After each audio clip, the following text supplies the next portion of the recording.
Chapter 311. If it was someone else, they would consider canceling the operation.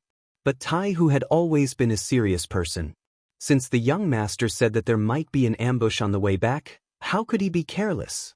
He immediately led a group of people out of the city and continued to investigate in the direction of Yangjia village. Under his perseverance, Iron Tiger and Wu Yong finally met. The first to discover was the hidden scout sent by Wu Yong.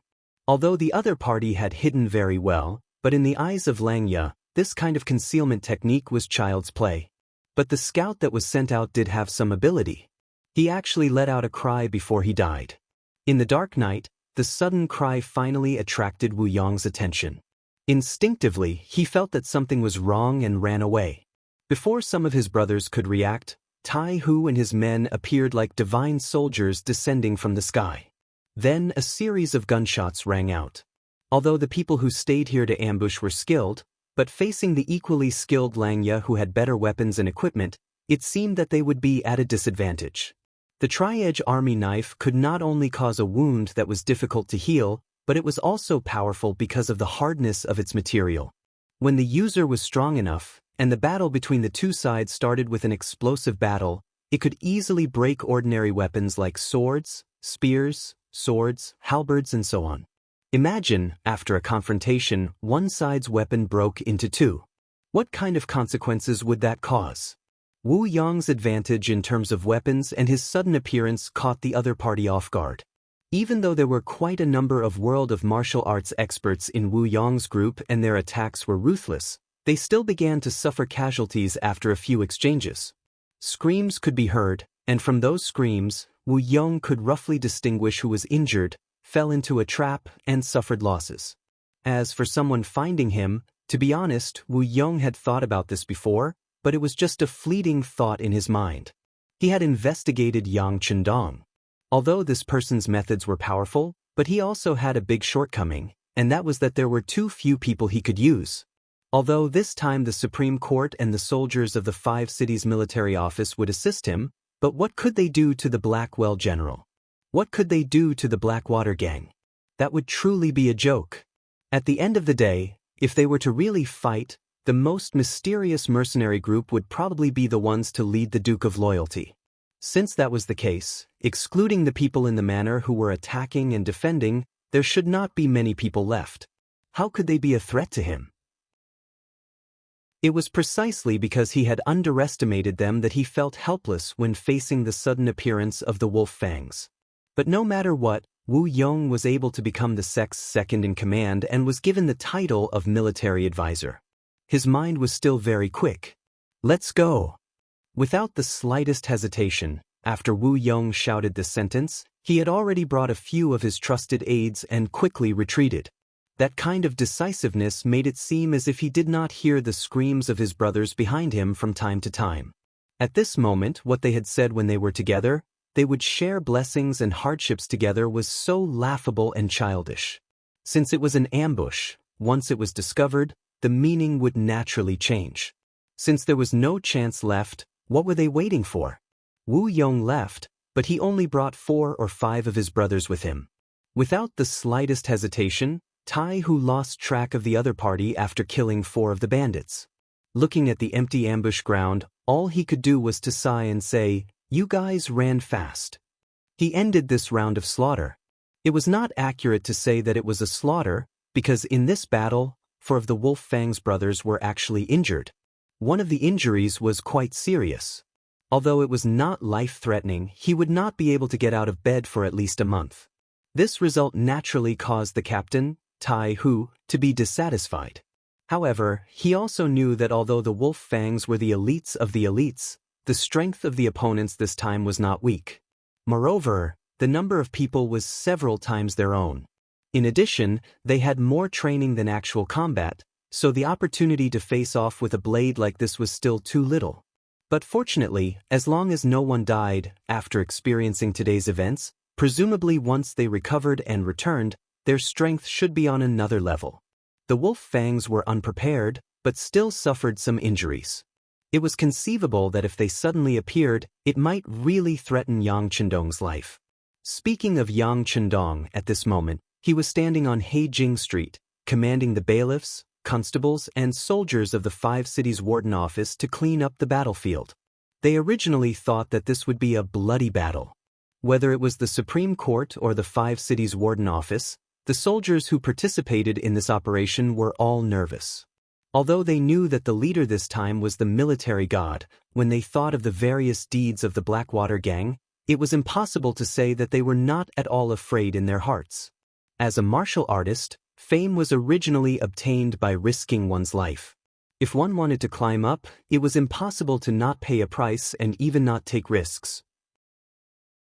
Therefore, some people who thought that they had some skills thought that this might be a good opportunity for them to perform. No matter what kind of mentality they had, what they did not expect was that in the end, Yang Chendong would use this method to solve the problem.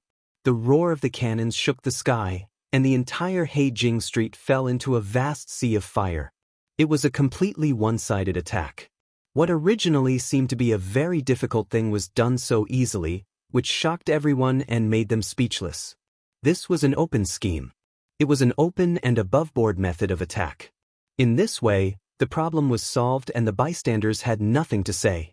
Not only were the bystanders speechless, even the students of the Yang Academy who came to observe this time were dumbfounded at this moment, and their jaws dropped in shock. Before the fight started, some of the students wanted to show off their martial arts skills and test their skills in martial arts that they had learned during this period of time in the academy. The headmaster said that practice was the only standard to test the truth. They were looking forward to a good test. Although they were excited, they were also a little nervous. For example, they knew about the chaos in Heijing Street and that the Blackwater Gang was made up of desperados. Once they fought, there was a possibility of injury or even death at any time. However, out of trust in the headmaster, Yang Chendong asked them to come, so he should be prepared. But they never thought that it would be such a preparation.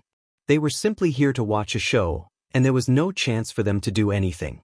It was not accurate to say that they were here to watch a show. Just as the soldiers of the Supreme Court and the 5 cities military office began to clean up the battlefield after the bombardment, they also moved. This was also the headmaster's order. He gave each of them a sharp knife and asked them to go in and see if there was anyone who was not completely dead. When the time came, they just needed to finish the job. As for the people who could live here, Yang Chendong had no mercy at all. Killing was killing, there was no need for a trial at all. Every student was followed by one of Lung Feng's brothers. This was also a way to ensure that nothing would go wrong. These people had been learning from him for a few months, and they were all outstanding people in all aspects. It would be a pity if they were killed like this. With the cannons that were so many years ahead of this era, there were too few people who could survive. Of course, there were a few lucky ones. Because they were standing in different positions at the time, they were not immediately killed by the cannons, but they were basically seriously injured. When the cleaning up battle began, these so-called lucky ones could announce the end of their lives. The cleaning of the battlefield was very fast. The sky had just brightened, and in just 2 hours, everything was over. They also found a few secret passages, and in one of them, they found the body of the Blackwater Gang's boss, Hu Huaihai. Even when this person died, his eyes were not closed. Instead, his eyes were wide open like copper bells, as if expressing the shock and indignation in his heart. With Hu Huaihai dead, the Blackwater Gang was like a dragon without a leader. In a way, it could be said that the Blackwater Gang was completely destroyed. Next, there were some small fries who were lucky enough to survive, but it would be difficult for them to cause any trouble. At this point, this battle could be said to have reached a perfect conclusion. The only fly in the ointment was that Wu Yong ran away. Just a moment ago, 2 pieces of information from the Intelligence Bureau were sent over. One was that Qi Lu brought people to attack the Yang village but failed. They were completely wiped out by Wu Sheng, who was waiting for him there. The other was about Wolf's Fang. According to the previous arrangement, they searched all the way and really found the ambushers. They killed most of them, but the second in command, Wu Yong, who was known as the Star of Wisdom, ran away. There was a fish that escaped the net. Yang Chendong finally felt a trace of imperfection. But considering that the Blackwater Gang on Blackwell Street had been destroyed, It was not a big deal that one person escaped. While ordering the security bureau to continue to track the whereabouts of this person, he turned his gaze to other directions. This time, he used the mysterious cannons to cleanly solve the problem of the Blackwater gang. It was satisfying and presumably, it would also frighten some people. Next, they would definitely have some reaction, but he did not know what they would do. In the throne room, the court meeting was going on as scheduled. Compared to the past, many of the officials' expressions were slightly more serious. Last night, the rumbling sound of the cannons was like an earth dragon turning over, and no one could ignore it. In the morning, many of the courtiers found out what had happened. Some of the bolder courtiers even took a detour to Blackwell Street. What they saw was a messy and chaotic scene. Yesterday, it was still a strategically advantageous situation, but today, it had become a scorched earth. Occasionally, some places were still smoking after the fire. This scene was deeply imprinted in their minds, making them feel the horror of the Duke of Loyalty again. Chapter 312. Influenced by Confucianism, the Ming dynasty emphasized that the scholar officials and the emperor ruled the world together. Therefore, it is inconceivable now that the position of the scholar is so high. The status of scholars was very high, so there were even more people who flocked to them. Talents emerged in an endless stream, and there was a situation where one person appeared after another. It was precisely because of this that no one could stand high and mighty forever, and no one could fight against everyone with their own strength. But now, there was a Duke of Loyalty. He could make clouds and rain with a flip of his hand, and he did not put everyone in his eyes. He paid attention to doing things his own way, and he was supported by powerful financial resources and military force. His existence naturally became an alternative, a force that opposed Confucianism and the imperial power. Yang Chendong alone occupied one side of the three-legged tripod. This kind of oppression made many people feel very uncomfortable. Everyone had always paid attention to the fact that they were all high and mighty, but they were all controlled by others. Only in this way could there be a balance, and everyone could live a good life. And if anyone violated the rules of the game, even the current emperor could be overthrown. At worst, they could find a suitable and obedient person who knew when to advance and retreat to be a substitute. It was like Zhu Qizhen had an accident, and Zhu Qiyu had quickly replaced him. Even the emperor could be replaced. This was where the scholar officials' confidence came from. This was also the reason why civil officials were higher than military officials. However, the appearance of Yang Chendong broke all these rules. It could be imagined how many people were dissatisfied and voicing their opinions. It happened so suddenly that no one showed it in today's court meeting. Everyone seemed to be thinking about how to unite to suppress this new Duke of Loyalty after going back. But before these people could do anything, the military commander-in-chief among the officials, Marquis Wukinghao Shiheng, suddenly walked out of the crowd and said loudly, "Your Majesty, the new army has been recruited and arranged into an army. In order to increase their combat strength, this subject suggests that they be swapped with the soldiers of the Datong Manor, Kaiping Guard, and Guangping Guard. This way, they will be able to show their loyalty to the emperor by guarding the borders. At the same time, they can also be trained to become qualified soldiers in the shortest amount of time." The second that Yi Ming, the Minister of War, stood out and echoed Shiheng's words. The sudden words of the two second-rank officials, one civil and one military, immediately caused the officials to whisper to each other. As long as one wasn't a fool, anyone could see that this had been planned long ago, and had even been tacitly approved by the emperor. When they thought about what had happened in the early hours of the morning, everyone was suddenly enlightened. The so-called changing of the guard, transferring the army guarding the border to the capital, was probably the emperor's counterattack against the Duke of Loyalty and Courage. As foreign soldiers, they were naturally much more obedient than the native soldiers of the capital. Their lack of roots made them even more loyal to the emperor and easier to use.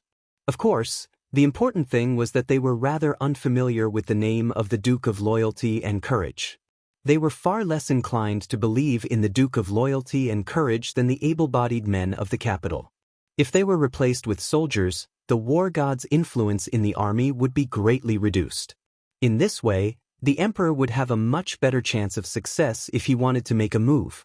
Some of the officials couldn't help but shift their expressions. Was the emperor really planning to move against the Duke of Loyalty and Courage? If this had happened a few days ago, even if Zhu Qiyu had wanted to move against Yang Chendong, some of the officials would have tried to persuade him against it. After all, the Duke of Loyalty and Courage was a meritorious subject, and he could not be lightly moved without a good reason. At the same time, this was also for himself. Once he made a great contribution, what use would there be for others to move against him? But what had just happened showed just how frightening Yang Chendong was. In the face of such a subject, there was no master who would not feel threatened. Thus, it would not be excessive to think of ways to strike and even eradicate him. In the crowd, even the Minister of Rights, Hu Chang, and the Minister of Personnel, Wang Zhi, had furrowed their brows for a moment, but they quickly regained their calm and composed expressions. It was true that Yang Chendong's actions had shocked everyone, and it was also true that even the emperor had been shaken. But the two of them did not believe that they would move against this person right now. It was said that the bow should be put away after the birds had flown, but the problem was that this was not the time yet. Whether it was Zhu Qizhen's regime in the south or the Wala in the north, they had not yet been dealt with. If they moved against Yang Chendong now, no one knew what kind of ripple it would cause.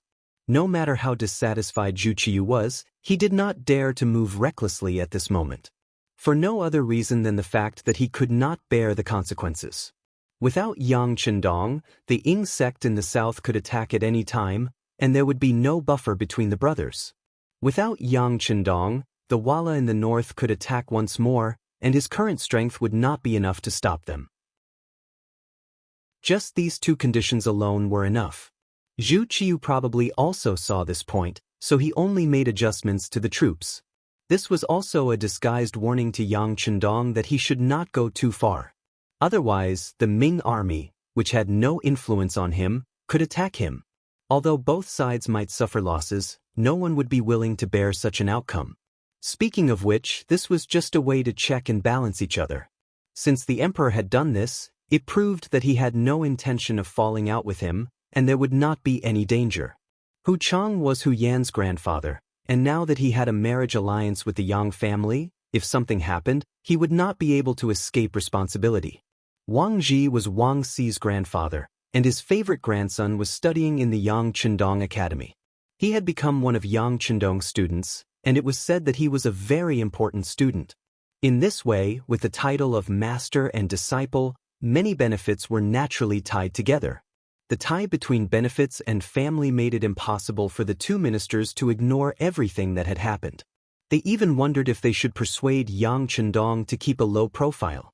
Of course, the most important thing was, what did the youngest and most daring Duke of Loyalty want to do? What did he want? In the court, with the advice of a governor and a minister, and the emperor's permission, the matter of transferring troops was quickly settled. Next, it would probably be to use money and manpower to do things. It seemed that the way of war was an important matter for the country. But because of the bombardment on Blackwell Street last night, it seemed that everyone was unable to concentrate, so no one really took the matter of the Ministry of War to heart. Of course, it was not that they did not take it to heart, but that they could not concentrate. But there were still some people who thought too much, such as Hu Chang, Wang Zhi, and the newly appointed left assistant minister of the Ministry of Justice, Su Yozhen. Nothing that happened in the court could be kept a secret. Often, when the higher-ups just made a policy, the people below would soon know about it. Perhaps this was one of the characteristics of the court. Yang Chendong learned about this matter not long after the morning court. At this moment, he was standing at the place where Wu Yong had ambushed him. The captain of Langya, Tai Hu, was very sensible. He even caught two people alive. He managed to pry Wu Yong's name and identity out of their mouths. Wu Yong? Shueibul Yangshan? When he heard this name, Yang Chendong's face flashed with an indifferent smile. Then he threw this name aside. Arrange for the security bureau to do their best to investigate this person and arrest him. After saying this, Yang Chendong returned to the luxurious and comfortable carriage. As soon as he got into the carriage, he closed his eyes and rested. He did not sleep last night. This way of closing his eyes was just another way of resting. In his previous life, in order to complete a task, it was normal for him to not sleep for several days and nights. But closing his eyes now was just a kind of nap. In truth, he was thinking more about the matter of changing the guard. He had defeated Walla, become the war god, and rescued 70,000 captives. Yang Chendong held an extremely important position in the hearts of the Ming army. This could be seen from the fact that every time Yang Chendong entered the city, any soldier who saw him would stand at a distance and bow. It was precisely because of this that the matter of changing the guard had occurred. Shiheng had even intentionally captured many able-bodied men from the capital, breaking up many families for this purpose. At the time, Yang Chendong had wondered if there was a need to do all this just to gather enough soldiers. But now, he completely understood that this was not because there were not enough soldiers. It was clearly to weaken his influence and even divert the disaster away from him. After all, he was a near-legendary existence in the capital, and the immortal abode had the daily spectacle of the war god defeating Walla. With word of mouth spreading the news, it was not a problem for everyone to know about this matter. It was precisely because his influence in the capital was so great that this matter of forcefully recruiting soldiers had occurred. Don't you all worship the war god? Very good. Then I'll capture all of you and send you to the border. Let's see how your war god will save you. This was a method of removing the firewood from under the cauldron. By doing this, not only would it weaken Yang Chendong's influence in the capital, if someone were to guide him, they would even blame this terrible situation on Yang Chendong. One could even say that if not for this person, no one would have been forced to join the army, and they would not have had to leave the capital. If Yang Chendong's predictions were correct, this sort of manipulation of public opinion would be detrimental to him. If he didn't even have this sort of method, neither Shiheng nor Yi Ming would be able to gain the emperor's favor. But these were just minor tricks. Putting aside the fact that they might not be able to affect Yang Chendong, this method was wrong in the first place. From start to finish, his goal had not been to expand his influence from the capital, but to encircle the cities from the countryside. Chapter 3:13. It was the countryside surrounding the city. Yang Chendong's intention was to establish himself in the capital and make a name for himself. Then, he would establish enough deterrence so that no one would dare to look down on him and make trouble for him. It seemed that he had done enough of these things. Whether it was defeating the Walla army, beating up the Japanese envoy, or bombarding Hajing Street, no one would dare to try anything behind his back. Since it was stable, then what he had done was more or less done. If he were a little more forceful, he would have to confront the imperial power, and the consequences would be unpredictable. At the very least, Yang Chendong, who lacked military power and influence, had not thought about what to do in the capital. In the society of the time, news spread very slowly. The Ming dynasty was still very powerful, and the imperial power still had a deep influence. Changing all of this was not something that could be done in a single day. It was said that heroes were born in troubled times. In the face of the great Ming dynasty, which was not in chaos, many people would find it difficult to do much even if they had all the strength in their bodies. Logically speaking, Yang Chendong could have become a wealthy man in a peaceful world. With his ability and influence, he was completely capable of doing this. After all, no one could hold such an important position in the hearts of both Zhu Qiyu and Qi Zhen. But since he had come to this world and knew what would happen in the future, Yang Chendong did not want to see his descendants being bullied and trampled on by foreigners. He wanted the health of his descendants, the moment when the Han people reached the apex of the world. With such a grand dream, how difficult would it be to put it into practice? In the future, even if one was rich enough to rival an entire country, it would still be impossible to achieve this goal. With the development of communications and the binding of interests, every action of any country was equivalent to living under a magnifying glass. If any country wanted to do something out of line, they would become the enemy of the world. Any country that was too strong could be labeled as a hegemon. But this was not the case now. With the lack of information, there were even cases where people did not know of each other's existence. Even if they did know, it was very difficult to understand the situation, and it could be called a complete darkness. At this moment, if a force or country suddenly rose up, it would be very difficult for others to join forces to resist. This was an opportunity. With these thoughts in mind, Yang Chendong boarded the carriage and returned to the Yang Manor. The task of cleaning up Blackwell Street was handed over to Sun Pe, one of the commanders of the Warden's Office of the Five Cities, and Wang Bo, the deputy of the Supreme Court. There should not be any problems. The next step was to calculate the results of the battle, and then how to make the data look better.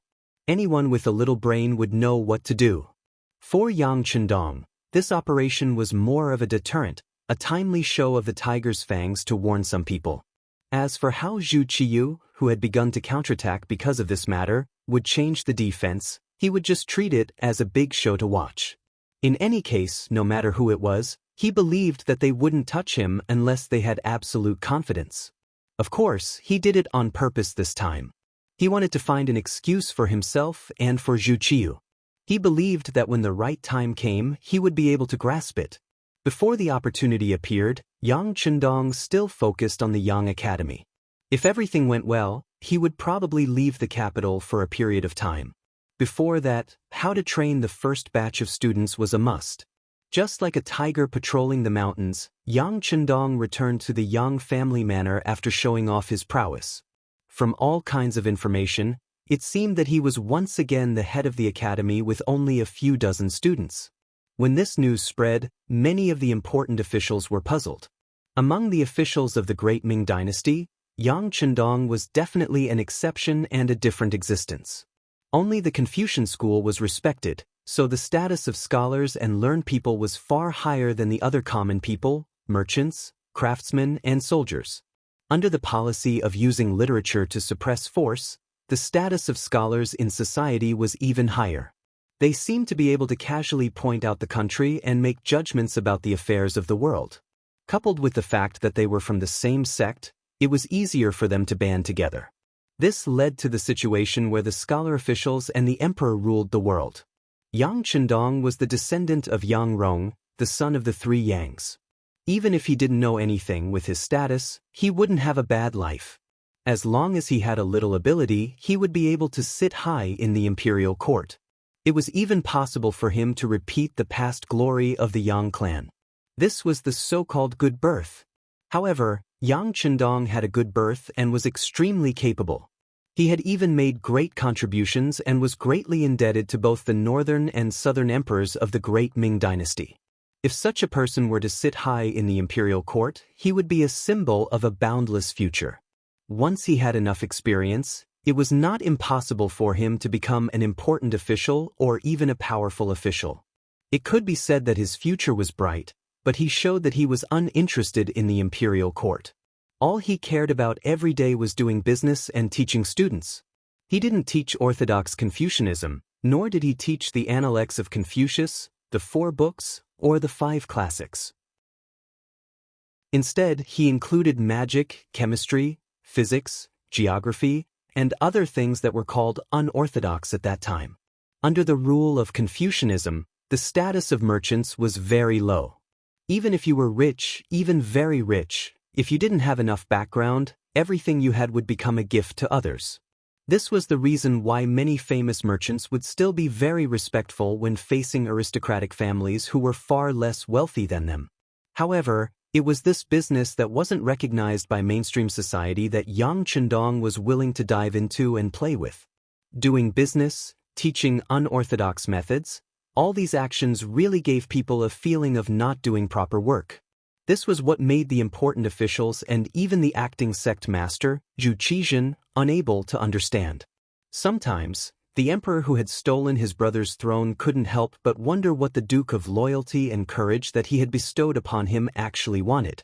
Was he really uninterested in the imperial court? If that was the case, wasn't his targeting a little too excessive? Wasn't he being too sensitive? If even the emperor was thinking this, the other officials were even less able to understand. As the one being suspected, Yang Chendong didn't seem to care about what others thought. After returning to the academy, he became a serious and solemn teacher, diligently teaching his students. His 4 wives and concubines continued to enter the capital that morning. Those who were practicing in the immortal abode and those who were taking in the women on the streets were still doing so. It was as if they were completely unaffected by the bombardment, as if the incident at Blackwell Street had never happened. It was precisely this seemingly ordinary behavior that left everyone scratching their heads in confusion. After thinking about it for a while, everyone turned their attention back to their own matters. Although the bombardment in the middle of the night was still there, it was only aimed at Blackwell Street. Since it didn't have anything to do with them, they naturally went back to what they were doing. Only a few people with deep foresight could vaguely see that this young Duke of Great Ming's loyal and courageous actions were all practical matters. Developing commerce was accumulating money, Yang Bao was controlling public opinion, the immortal abode was expanding its influence, the Yang clan's bank was hoarding money, and even the Yang clan's academy was teaching pragmatism. It was just that the majority of people couldn't see it clearly. But regardless, the storm gradually calmed down. Some of the officials who had thought that something major was about to happen breathed a sigh of relief. More attention was placed on the matter of changing the guard of the army. When it came to the mobilization of hundreds of thousands of troops, there were a lot of things that needed to be done, a lot of money needed to be spent, and there were also a lot of empty seats. How to curry favor with them and get what they wanted was what the officials should consider and do.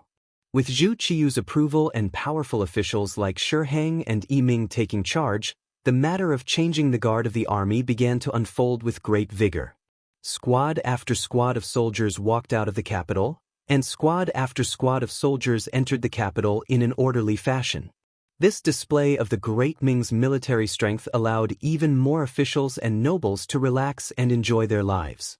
But in the wake of all this, countless families had been destroyed, and countless people had been lost. The officials turned their attention away from Yang Chendong, but there were still some people who paid attention to this person. In an unremarkable Chengshan Inn in the capital, in the dimly lit backyard, a tall man was standing there, listening to a man whose eyes occasionally flashed with killing intent.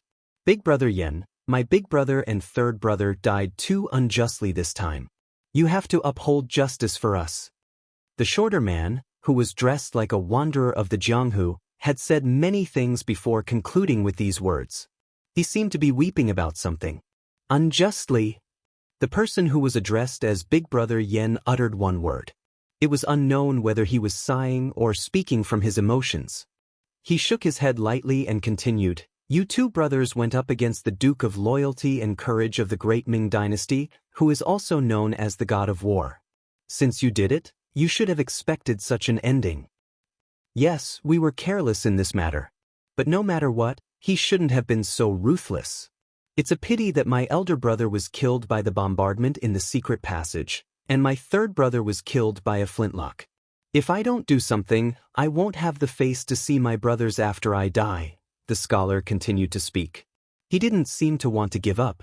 At this point, everyone should know that this scholar was the second master of the Blackwater gang, Wu Yong, who was also known as the military advisor. He also thought that this operation would be too challenging, so he made 3 preparations. However, he never expected that the other party had no intention of tangling with him at all.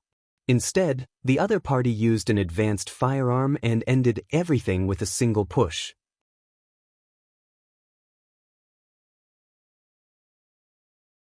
Chapter 3:14. Yesterday at this time, the 3 brothers were still drinking and eating meat together, imagining the beautiful future after this deal was completed. But today, he was the only one left alive. How could he be satisfied? As for the brother standing in front of him, his name was Yen Tao. He had always had a good relationship with the boss of the Blackwater gang, Hu Huaihai. It was said that boss who had saved his life before. Now, this person had an identity that could not be ignored.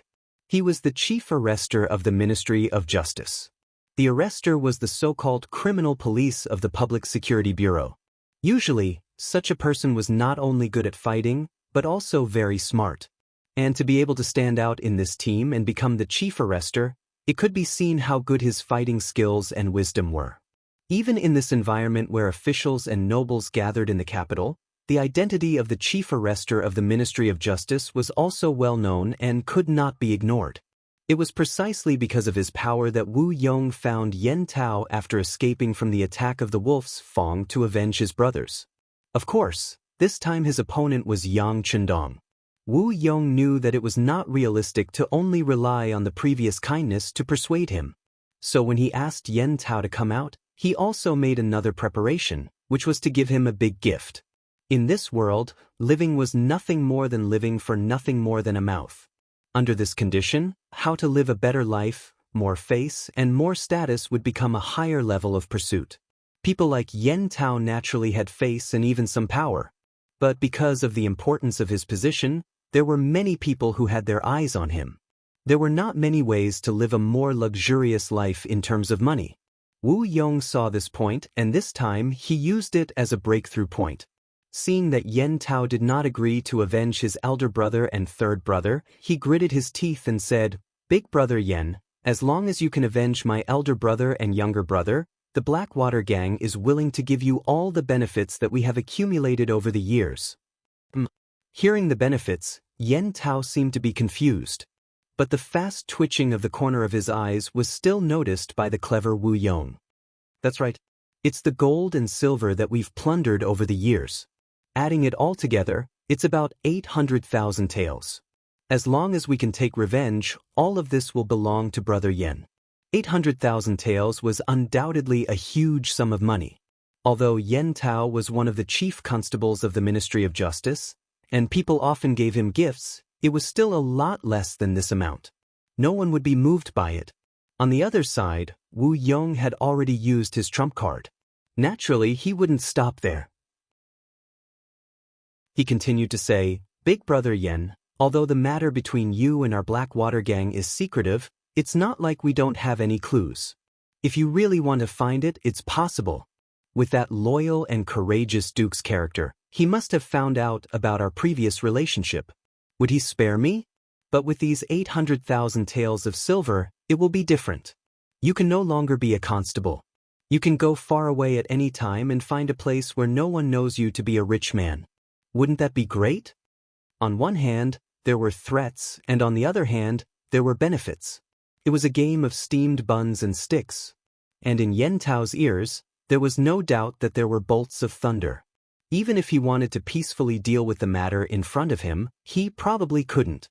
After an unknown amount of time, perhaps it was very fast, perhaps it was the time to brew a cup of tea, or perhaps it was an hour, he finally heard the sound of a long exhalation.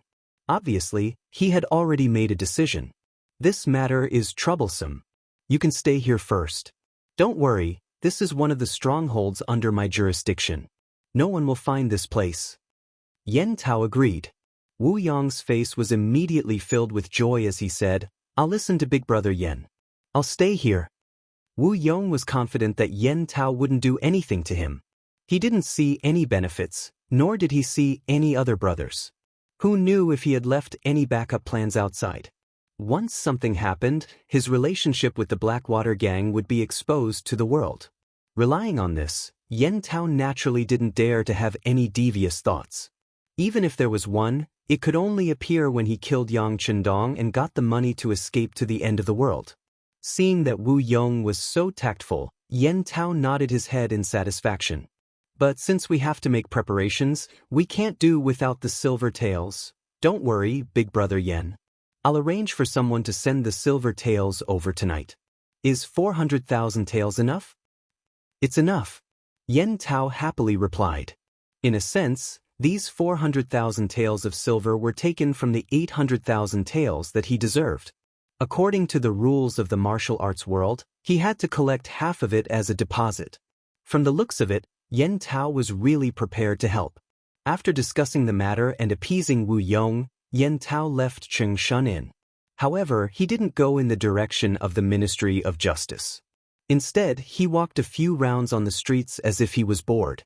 After confirming that no one had seen him, he went in the direction of the Yu residence. Yu Shiyue, the current Minister of Justice, was deeply trusted by the current emperor. He should have had a bright future and limitless glory. However, because of a conflict with the Duke of Loyalty, Yang Chendong, his grandson, Yu Xiong, was sentenced to death. His eldest grandson, Yu Yuanbi, also suffered in prison. In addition, Su Yozhen was assigned to the Ministry of Justice as the left assistant minister, with the intention of replacing Yu Shiyue. The Yu residence, which was supposed to be bustling with people and carriages, became much quieter. After all, he was still the Minister of Justice. He was still the Minister of Justice, and there were still many officials who came to visit him every day. By the time Yan Tao arrived, he could only enter from the side door. The head constable of the Ministry of Justice. It sounded like a very prestigious title, but in the minister's residence, it was just a small official. If Yan Tao wasn't someone who was promoted by Yu Shiyue and had come to the Yu residence before, and the gatekeeper knew him, it would be difficult for him to enter through the side door. Even if he entered the Yu residence, he might not be able to see the minister.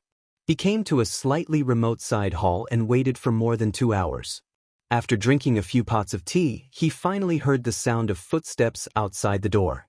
"Master is receiving guests in the front hall. Please wait a moment, Constable Yen."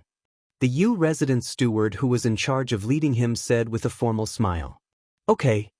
Yan Tao knew that the steward was just being polite on the surface. Regardless of whether the minister was really receiving guests or not, if someone of his status wanted to see the minister, it was necessary to wait a little longer. This was the place where he could show his prestige. Speaking of which, Yan Tao's skills were not bad. Even in the Jianghu, he was quite famous. It was not an exaggeration to call him a first-class master.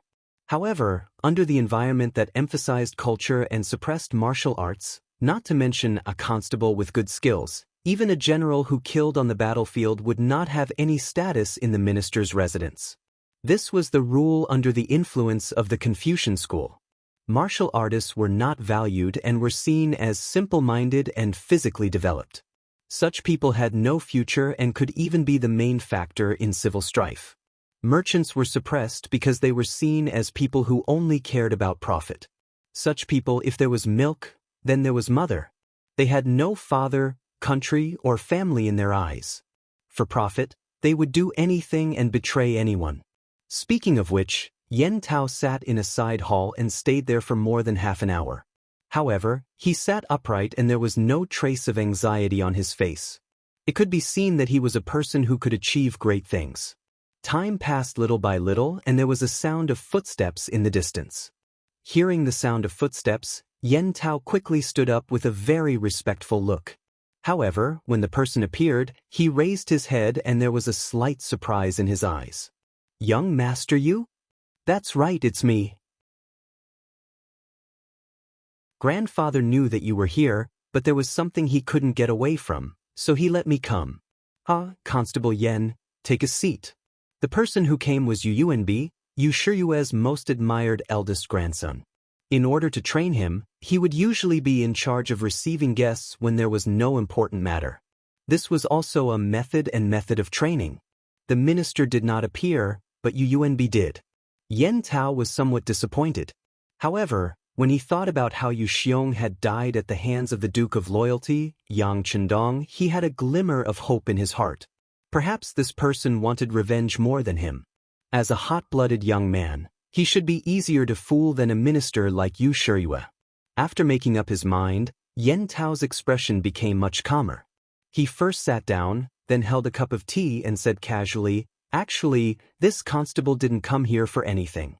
I just thought that the 7th day of young Master Yu Xiong's death is coming, so I came to pay my respects." Suddenly, Yu Xiong's name was mentioned.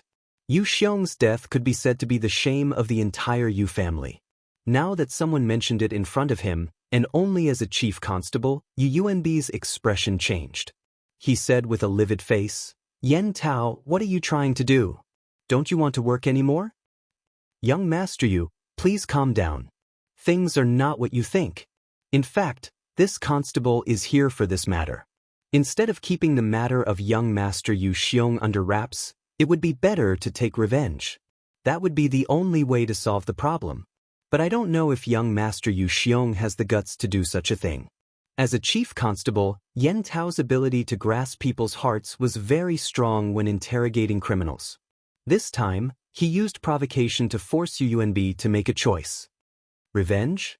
Haha, you're just a lowly chief constable with an insignificant official position. How dare you speak of this lightly?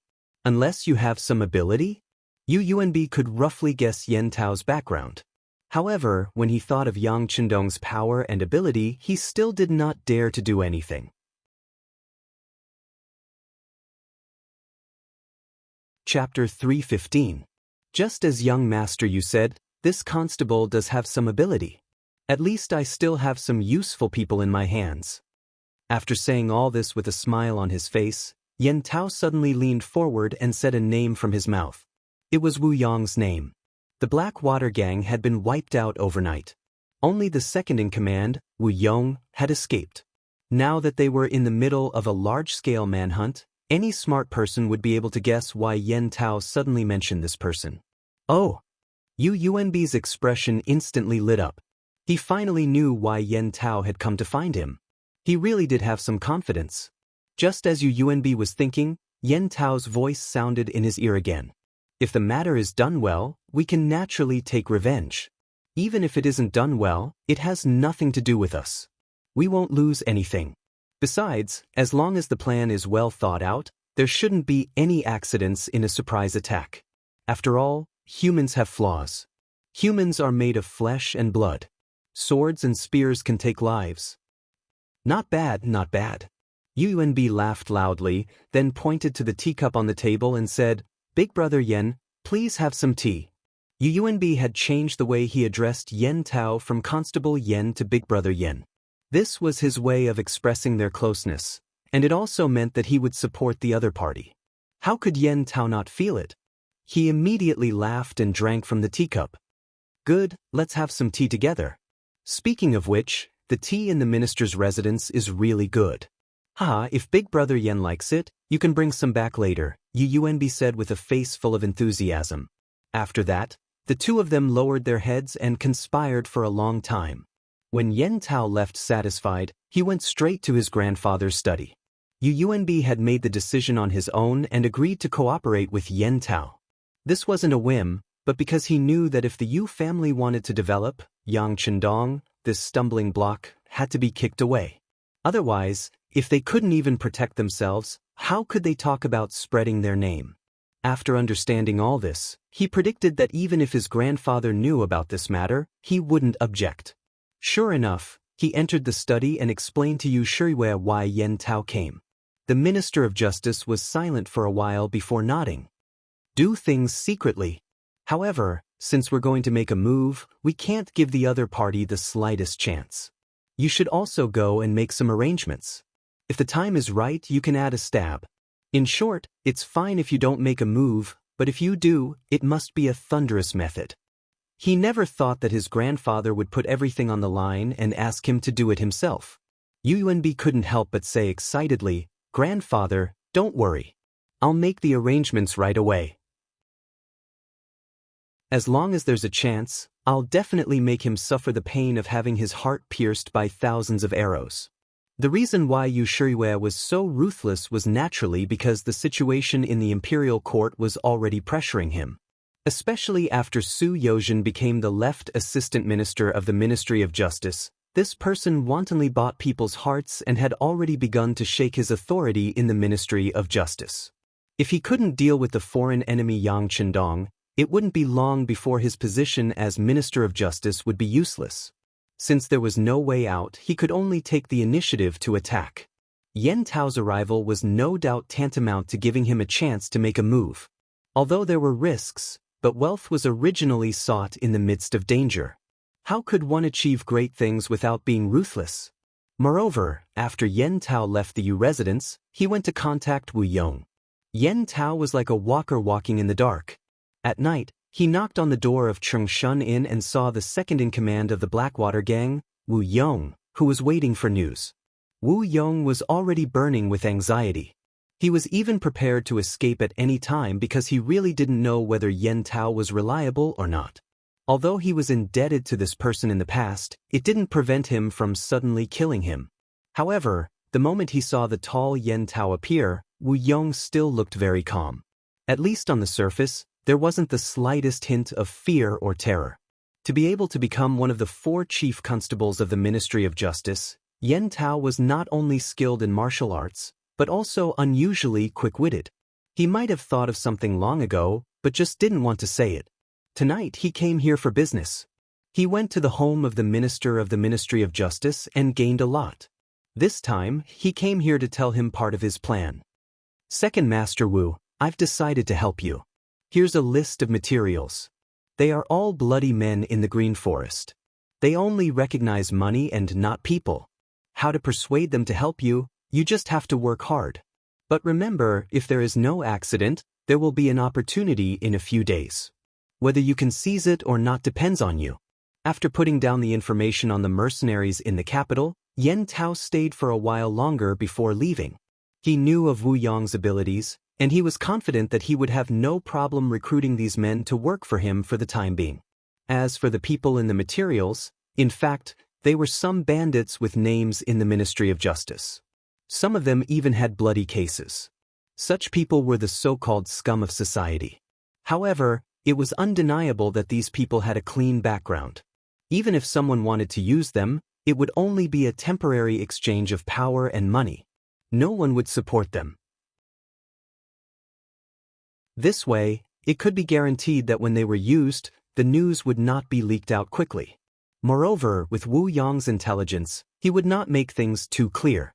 As long as he paid, he would let these people work for him. As for who he killed, those people would not know until the last moment. In a few days, Wu Yong should be able to do this. As the local boss of the underworld in the capital and the former second-in-command of the Blackwater Gang, his ability should not be underestimated. In 1451 AD, the second year of Jingtai of the Ming dynasty, the Miao people's uprising began. Huiming and Huiming were the princes of the Minzhuang king Zhu Yuanzhang, the 18th son of Zhu Yuanzhang. In the first year of Jingtai, 1450, Zhu Yuanzhang died, followed by Huiming. Huiming, the king of Guangdong, was brave and strong. His family, Duan Yuhong, was favored by the king because of his excellent skills. Later, Yu Libin said that Huiming was abnormal and should be the ruler of the world. Thus, Huiming started a rebellion. He made a fake imperial edict and sent Duan Yuhong, Meng Ning, and Chen Tianxing to the Miao people's territory. He used silver seals and gold coins to lure the Miao people to attack Wugang. After the Ming dynasty's southern emperor, Zhu Qizhen, heard the news, he sent the governor of Huguang, Wang Lai, and the chief military officer, Liang Luo, to suppress the rebellion. After Zhu Qizhen went through the Tumu incident, his personality became more gloomy and his methods became more ruthless. After he gained a foothold in the original capital of Nanjing, he began to reform the governance of officials and started to train soldiers. Courage after knowing shame. Because of his experience, Zhu Qizhen knew that the so-called under one above all, under the Ming dynasty, and under the emperor's wisdom were all fake. Only a strong military force and an abundant national treasury would be the true core of the country. In order to achieve this goal, he issued a series of orders, and the entire South began to expand the source of soldiers. Under the eyes of many, soldiers were forcefully arresting strong men, causing the originally rich South to be in a mess. Who knew how many families were torn apart because of this? Because of this, some scholars openly expressed their opposition. Some even said that this was clearly militaristic and not the way of a saint. In the past, the emperor had always been very tolerant of scholars. This was because many times they represented the will of the people and the will of the world. If one offended them, it would be difficult to have a good reputation among the people, and there might even be chaos. However, Zhu Qizhen, who had a goal in mind, was ruthless this time. Any scholar who dared to talk about national affairs, especially those who criticized his actions, were all arrested. He did not hesitate to become enemies with some scholars because he wanted to restore the glory of the great Ming dynasty. He wanted to unify the north and south of the great Ming dynasty. He wanted to wash away the shame of his past. He wanted to be a wise ruler of a generation, a ruler of prosperity. In order to achieve his goal, he would do anything. It was also because of this that many scholars were implicated. Although some aristocratic families were still deeply rooted and were not implicated by this matter, they still had their own opinions. At this time, after King Min Zhuang succeeded the throne, he declared that the people of the world should be ruled by the people of the world. He declared that he wanted to become the ruler of the world. The difference between here and in history was that the Miao tribe leader Yang Wenbo supported his actions. The reason was simple. Previously, when Zhu Qizhen recruited soldiers, he caused a lot of trouble in the south, which made Yang Wenbo hate him. In addition, Zhu Qizhen was no longer the only ruler of the great Ming dynasty. In the north, there was still the existence of the substitute Zhu Qiyu, who was enough to compete with Zhu Qizhen. This greatly weakened Zhu Qizhen's strength. Therefore, Yang Wenbo made a decision that was different from history. He supported the king of Min Zhuang instead. With Yang Wenbo's support, King Min's strength increased greatly.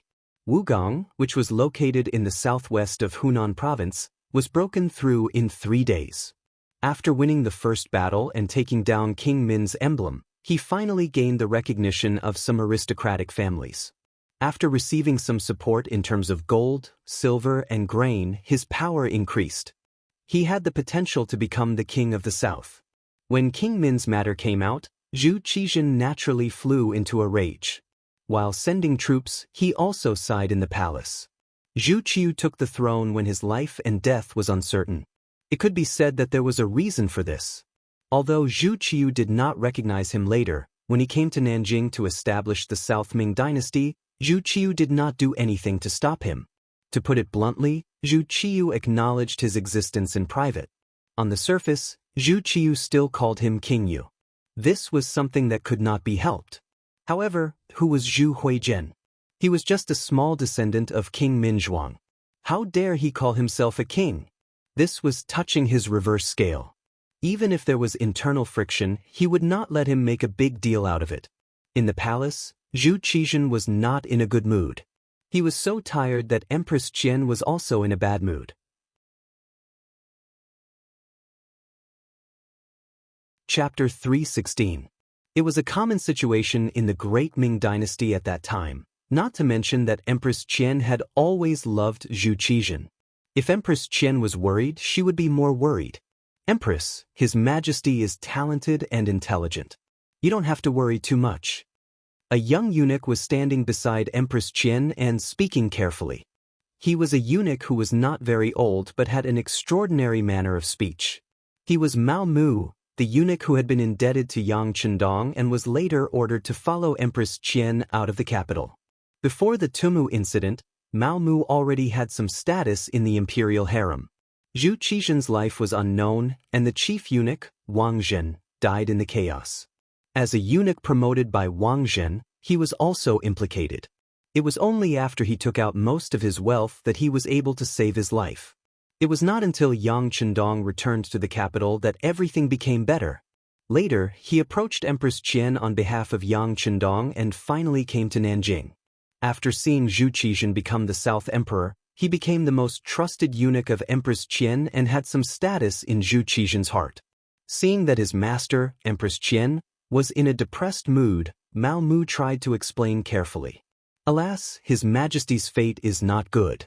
Since he came to Nanjing, he has always wanted to be the master of prosperity, but things are not going well. Every time I see this, I feel uneasy. I always want to do something, but I am short-sighted. I can only work hard to deal with the affairs of the imperial harem and try not to let His Majesty worry. Empress Qian shook her head and was angry at herself. Speaking of which, Empress Qian did love Zhu Qizhen very much. In history, she had done her best to protect her man, but she also had a tragic end. In this life, because of the appearance of Yang Chendong, she did not have to be so wronged, but because she loved Zhu Qizhen too deeply, how could she be happy when Zhu Qizhen was unhappy? Seeing that Empress Qian was in a bad mood, Mao Mu blinked and then said in a low voice, "Empress, in fact, the problem of Nanjiang is not that difficult. You just need to send an army and sweep it." Sweep away? Empress Qian trusted Mao Mu very much, so she was not angry because of the other party's arrogance. She just shook her head after listening. Although I don't know what political affairs are, I have heard that Zhu Huichen is now in contact with Rong Kong Shiping Ho Mubin, Duke Qian.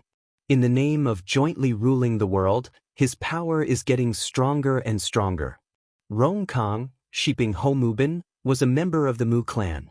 They had been living in Yunnan for many years and had been helping the great Ming dynasty resist the covetous eyes of Myanmar, Laos, and Vietnam until the end of the Ming dynasty. At the time when he was in the middle of the great Ming dynasty, he still had some strength. If he cooperated with Zhu Huihua, it would undoubtedly be like a heavy hammer smashing towards Zhu Qiu. The politics of the southern Ming Empire would truly be in danger. As the head of the palace eunuchs, Mao Mu was second only to Chao Jixiang, who was favored by Zhu Qizhen. He naturally knew about this matter. Hearing Empress Qian's words, he smiled. Empress need not worry. The Mu family's loyalty is not a problem. He will not walk together with a traitor like Zhu Huichen. Yes, His Majesty has also said this. Ben Gong also knows. But I heard that it is not peaceful there. Several small countries are beginning to stir. It is not easy for Rong Kong, Shiping Ho to suppress them. He is unable to send troops to help His Majesty quell the rebellion. Empress Qian first nodded as if sighing for Mu Bin's inability to send troops. But then she shook her head. Thinking that the current situation was not as she wished, she felt a bit sad. Since Rong Kong, Shiping Ho, is unable to send troops, why not ask the Duke of Loyalty and Courage to help? Mao Mu seemed to speak emotionally. But after saying this, he quickly shut his mouth and knelt on the ground. Your Majesty, this subject misspoke.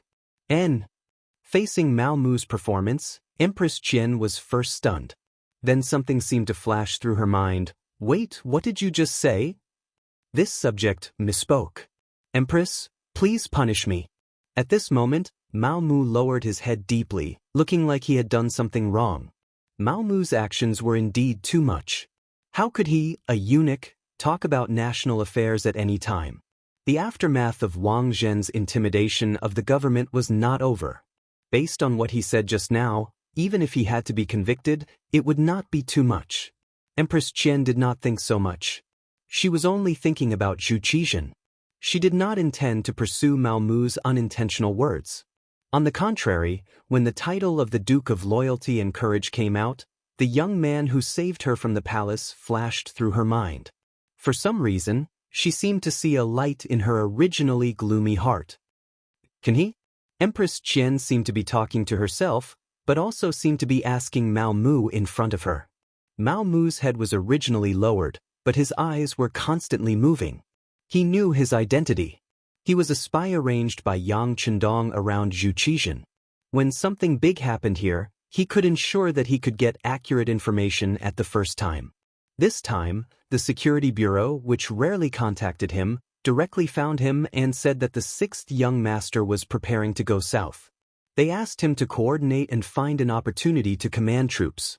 Since he took the job, he had to do it. Originally, Mao Mu did not know how to ask. Using Zhu Huihua's matter, he found a breakthrough. Seeing that Empress Qian seemed to be moved, he tried to answer carefully. Your Highness, this subject thinks it should be possible. After all, when the emperor was in trouble, he did a lot. Now that the army is in chaos, if the Duke of Loyalty and Courage can come, it should not be a big problem. He has the title of Army God. Army God? Yes, this empress has heard of him. But he is now in the capital in the north. Will he come here to help the emperor? Empress Qian asked uncertainly. Whether he will or not, we have to try. After all, he is a subject of the great Ming, the Duke of Loyalty and Courage. Now that the army in the Walla in the north has retreated for a long time, presumably the Duke of Loyalty and Courage will not be of much use there. Mao Mu was still speaking carefully, but the speed of his speech was getting faster and faster, and his mind was getting more agile. Yes, we can try. Empress Qian muttered to herself, and then suddenly stood up as if she thought of something. At this moment, the helpless look on her face was completely different from before. It was as if she had suddenly found a good way. She wanted to see the emperor. Yang Family Academy. After experiencing the bombardment of Blackwell Street, the enthusiasm of the students here was even higher. The fact told everyone that what they were learning would be the most advanced thing in the current society. Thinking about how the Mountainhead science could create such a huge commotion, and how it could be so lethal. Everyone's learning was no longer supervised by others. They all took the initiative to learn. Because of her identity, and because she was a girl, Junko did not get the opportunity to go to Blackwell Street to observe. But from the mouths of other students, she still learned what happened that night. Although the students had different descriptions of the cannons, there was one thing that couldn't be wrong, and that was the power of the cannons. They could kill people as if they were weeds. Thinking that if such a thing could be used by her father, then the situation in Japan might be better. Her father would no longer be a puppet, and he would have real power, and then lead Japan into a stage of rapid development. After having such thoughts in her heart, Junko could no longer calm down. She began to have ideas about Yang Chendong.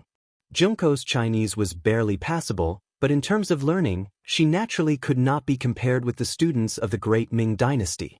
After all, her foundation was not solid, but fortunately, she had a shortcut, and that was to directly find the owner of this advanced artillery, Yang Chendong. After having this idea and thinking about the benefits she could give, Junko saw that Yang Chendong was about to leave after the class, so she trotted all the way to catch up with him. Yang Chendong, who was holding a textbook in his hand, felt Junko chasing behind him, and his footsteps could not help but slow down a little. Mountain head, wait a minute. His footsteps paused slightly. Yang Chendong looked back with a faint smile on his face. Junko, what's the hurry?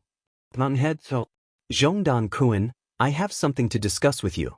Junko thought that when talking about business, it was better not to talk about it with the relationship between a student and a teacher. Seeing that Junko was so formal, Yang Chendong nodded slightly and said, then let's talk while walking. The path leading to the inner courtyard of Yang village, one tall and one short, a man and a woman slowly walked under the afterglow of the setting sun. Zhongdan Kun, I heard about the bombardment of Kurajing Street. I want to buy those artillery.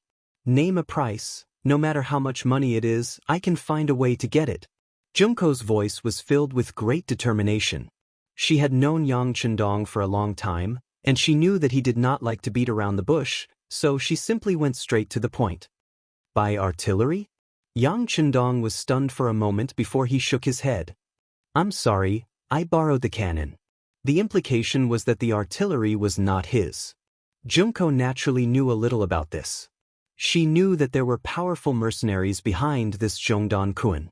Presumably, those artillery should be in the hands of those mercenaries. But even though she knew this, Junko still put her hope on Yang Chendong. Lord Zhongdan, Junko knows your relationship with the mercenaries. Can you negotiate with them to sell me 2 cannons? If you can't, just one is fine too. How much money do you want? We can discuss it. Junko wanted to transport the artillery back to Japan, then bombard the general's residence, just like how they bombarded Kurajing Street, razing it to the ground. In this way, the general and his aides would die under the artillery, and his subordinates would be like a group of dragons without a leader. Then, the emperor would take the opportunity to seize the real power. And to do all this, she could only do it through Yang Chendong. Her face was full of hope. No matter how much money it is? Yang Chendong pretended to be very curious and asked.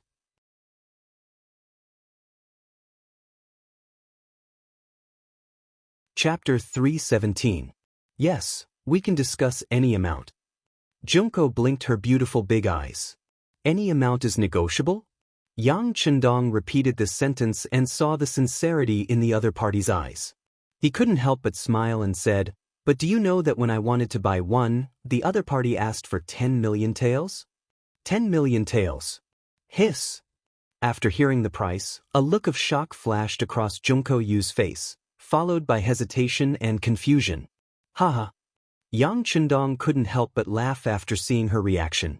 He turned and left. He knew that Junko had to think about some things carefully before coming to a decision. He couldn't push her too hard at this moment. As a person of the future, Yang Chendong naturally didn't have a good impression of Japan. If possible, he would bring Lung Feng over. Rather than say that he was going to reform them, it was better to swallow them whole. It would be more satisfying to rule the world. However, although Lung Feng's development was going smoothly, it was still very difficult to reach a certain scale due to the limitations of the environment, population, and wealth. Even if he was in the capital, he could only do things to intimidate others. He couldn't really overthrow them. Where would he find the time and effort to do anything to Japan? He wasn't strong enough, but that didn't mean that he couldn't do something first. For example, he could disrupt the internal affairs of Japan. This way, it would be much easier to deal with the empty Japan in the future. For this matter, Yang Chendong had thought of a few methods in his mind. However, he was still far away from Japan. A small fight wouldn't solve the problem, but he wasn't strong enough to fight a big fight. Without full confidence, he didn't do anything. Junko taking the initiative to look for him might be a chance for Yang Chendong. How could he let go of a chance to earn money? As for asking for 10 million taels of silver, it might seem like a lot to others, but he knew that Junko would definitely agree. However, in Yang Chendong's heart, making money was secondary. More importantly, he wanted to see the civil strife in Japan. He had already done some things before, but he always felt that it was not enough. He still needed to do more things. In that way, when Japan faced internal and external troubles, the pressure would be a lot less. After leaving Yang Chendong, Junko went to find her guard captain, Kobayashi. During this period of time, Xiao Lin was like a sponge, constantly absorbing water. The training methods of the Yang family manor were not hidden from him. After he saw it, he learned a lot. Only then did he realize how soldiers should be trained. Only then could they be truly elite. When Junko came to find Kobayashi, he was recording something in Japanese in his room. A good memory was not as good as a good pen. This was a common saying in many cases. Your Highness. As soon as she saw Junko open the door, Kobayashi was about to salute her out of habit. Forget it, there's no one else here. Junko shook her head, then sat on the chair for receiving guests, then looked at Kobayashi with sparkling eyes and asked, You must have heard about the artillery, right? Yes, I heard about it. I also took the time to go to Kurajing Street to take a look.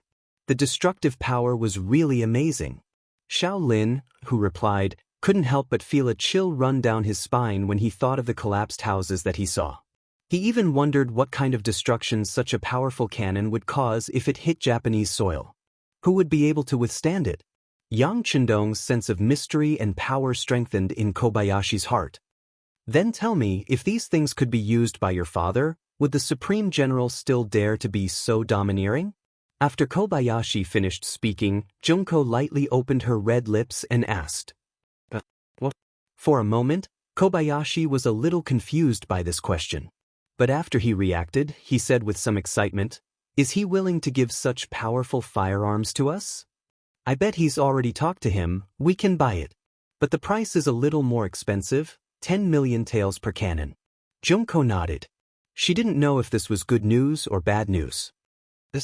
Kobayashi sucked in a breath of cold air. It was obvious that he was really shocked by this number.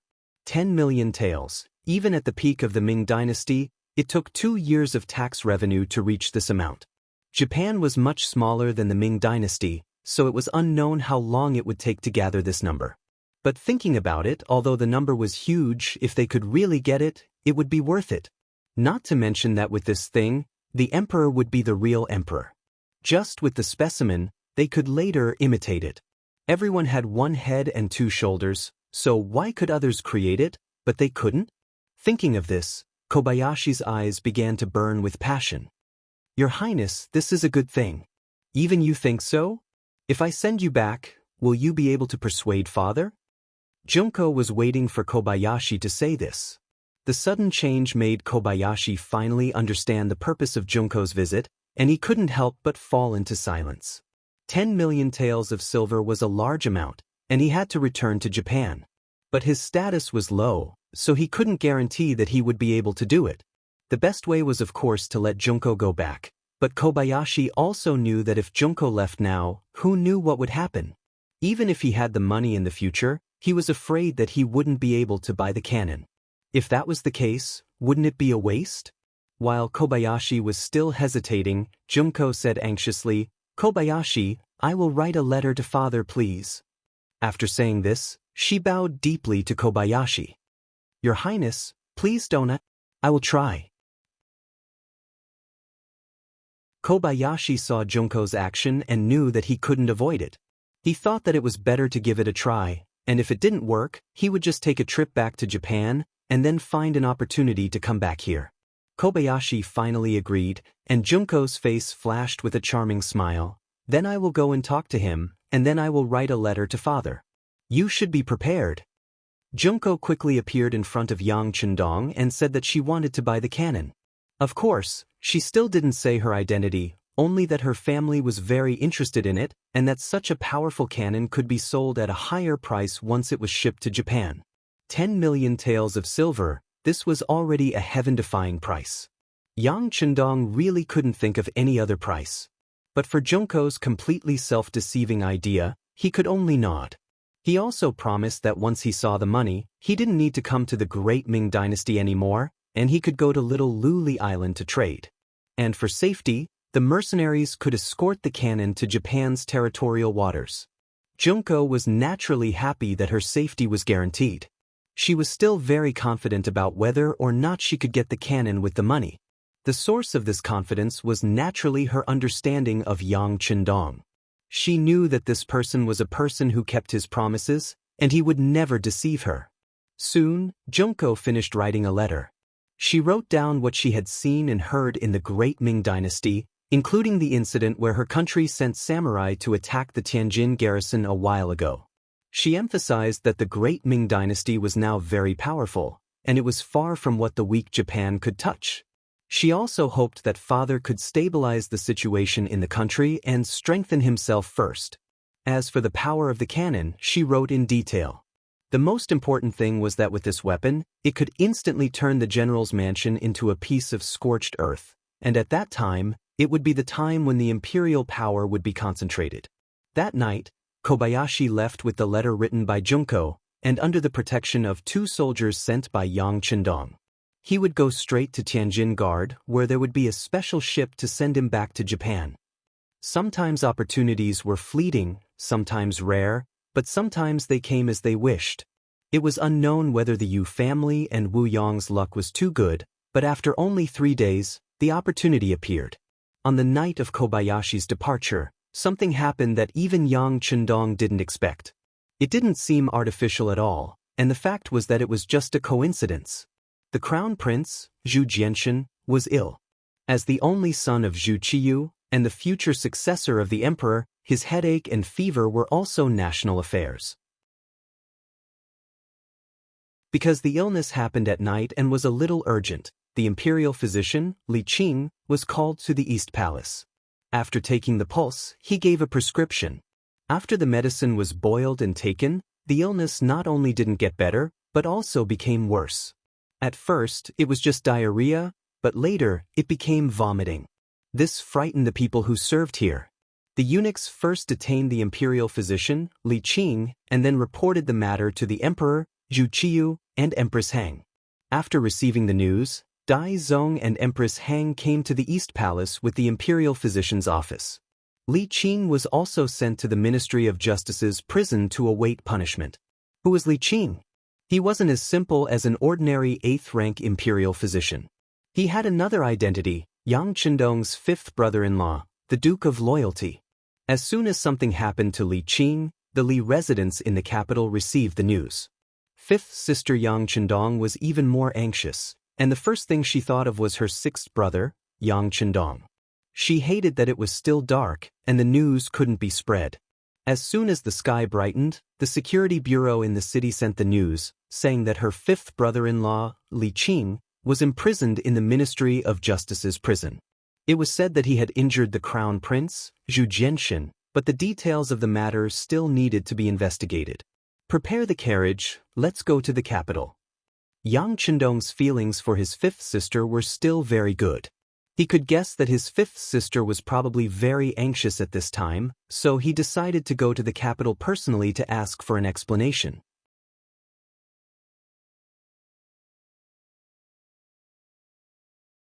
Chapter 318. Yang Chendong suddenly entered the capital and saw 5th sister's carriage at the Yongding Gate. Immediately, Yang Chendong comforted 5th sister and asked her to return to the residence and wait. He would investigate everything and give her an explanation. With sixth brother taking action, Yang Li was naturally relieved. She also knew that it was not good for a woman to appear in public at this time, so she returned to the residence. At that time, many people saw the scene of the conversation, and the news quickly spread to all sides. When Yen Tao heard the news, he couldn't hide the joy on his face. The Duke of Loyalty suddenly entered the capital, so the security around him would not be as tight as usual. This was their opportunity. He immediately went straight to Chengshan Inn to inform Wu Yong to make preparations.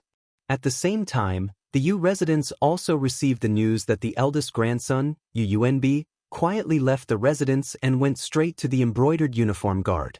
There were some elite soldiers who received money from the Yu family there, and now was the time to use them. After Yang Chendong entered the city, he went straight to the prison of the Ministry of Justice. The prison of the Ministry of Justice. 2 large stone lions stood majestically in front of the gate. Soldiers in armor stood in all directions. Constables in yamen uniforms could be seen walking back and forth from time to time, keeping an eye on the important criminals locked up here. This was another place to imprison serious criminals, second only to the imperial prison. In the Great Ming Dynasty, there were usually 3 places to imprison guilty people in the capital.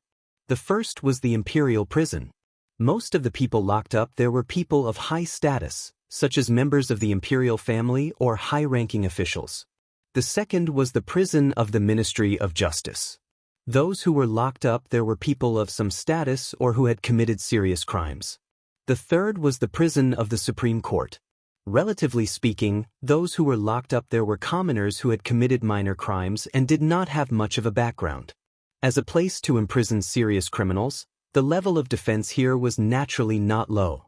If ordinary people wanted to enter to visit, in addition to having a warrant from the head of the Ministry of Justice, some rich people were willing to spend a lot of money to see the prisoner. However, the moment the luxurious carriage appeared here, these rules obviously did not apply. This was because the left assistant minister of the Ministry of Justice, Su Yozhen, had been waiting here for a long time. It wasn't Yang Chendong who gave him the order through the Security Bureau. It was all Su Yozhen's guess. Li Qing of the Imperial Academy of Medicine was the 5th brother-in-law of the Duke of Loyalty. Based on his understanding, it was impossible for the Duke to not show up. Her guess was correct. Su Yozhen couldn't help but heave a sigh of relief when she saw the one-of-a-kind luxurious carriage. What he was most worried about was that the loyal guild, who never suffered any losses, would forcefully break into the Ministry of Justice's prison. Moreover, this matter was related to the current crown prince. It was hard to predict what kind of consequences would arise. Fortunately, he still appeared here in advance. It seemed that some mistakes could be avoided. The carriage stopped and the curtain was opened by the accompanying tiger's mane. Yang Chendong appeared in front of the Ministry of Justice's prison. Su Yozhen, who was standing on the steps, quickly walked over and said, "This official greets the Duke of Loyalty and Courage. May I know why you are in such a hurry?" With his back facing the crowd, Su Yozhen faced Yang Chendong and tried his best to blink a few times, as if to remind him of something. Yang Chendong's face showed a trace of satisfaction at Su Yozhen's appearance. As expected of an important figure in history, his ability to grasp people's hearts was not low. Since the other party was standing here, it would be easier for him to do some things. So it is Assistant Minister Su. This Duke wants to see Li Qing of the Imperial Academy of Medicine. Please make it convenient. Su Yozhen's face was somewhat bitter. He had already given him a hint. How could the High Duke still say such things? As if he knew what Su Yozhen was thinking, Yang Chendong actually laughed.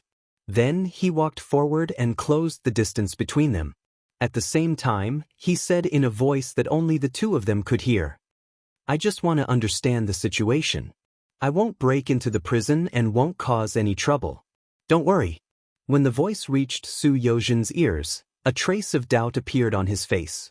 Was the Duke of Loyalty and Courage really going to be reasonable this time? Was he really going to take Li Qing away after seeing him? At this moment, he was somewhat doubtful. In fact, Su Yozhen was being too careful to measure the heart of a gentleman. Because of his military accomplishments and the fact that he had beaten up the Japanese envoy, it was easy for people to have preconceived notions. In fact, Yang Chendong had always been very reasonable. Since Yang Chendong said to be at ease, he must know the importance of this matter. As such, Su Yozhen could not say anything. In fact, even if the other party insisted on taking Li Qing away, there was not much he could do to stop him. Su Yozhen agreed. With the second-in-command of the Ministry of Justice's left assistant minister following him, the path to the Ministry of Justice's prison was naturally smooth. Soon, they saw Li Qing, who was in a solitary cell. Li Qing looked to be in his early 30s. He was also born into a scholarly family. Because he was extremely passionate about medicine, he had studied it from a young age. He had quite a bit of success. Later on, through his family's connections, he entered the Imperial Hospital to take up a post. It was precisely because of his passion for medicine that even when he was in prison, the first thing he thought about was Zhu Jianxin's illness. His brows were tightly knitted, and he did not make a sound. It seemed like he was still thinking about the illness and did not take his current situation seriously at all. This is Empress Hang's imperial decree. The matter has not been investigated clearly yet, so no one is making things difficult for him. When they arrived outside the solitary cell, Su Yozhen wanted to dismiss the people beside him to give Yang Chendong and Li Qing a chance to be alone. There is no need for this. Yang Chendong raised his right hand slightly. His trip this time was just to visit a prisoner. It was not like he was doing anything shameful. There was no need to have the others leave at all. This would instead easily cause others to make unfounded guesses. At the same time, it would also have an adverse effect on Su Yozhen. Su Yozhen did not allow the others to leave. Just as he was wondering what Yang Chendong was going to do, he squatted down.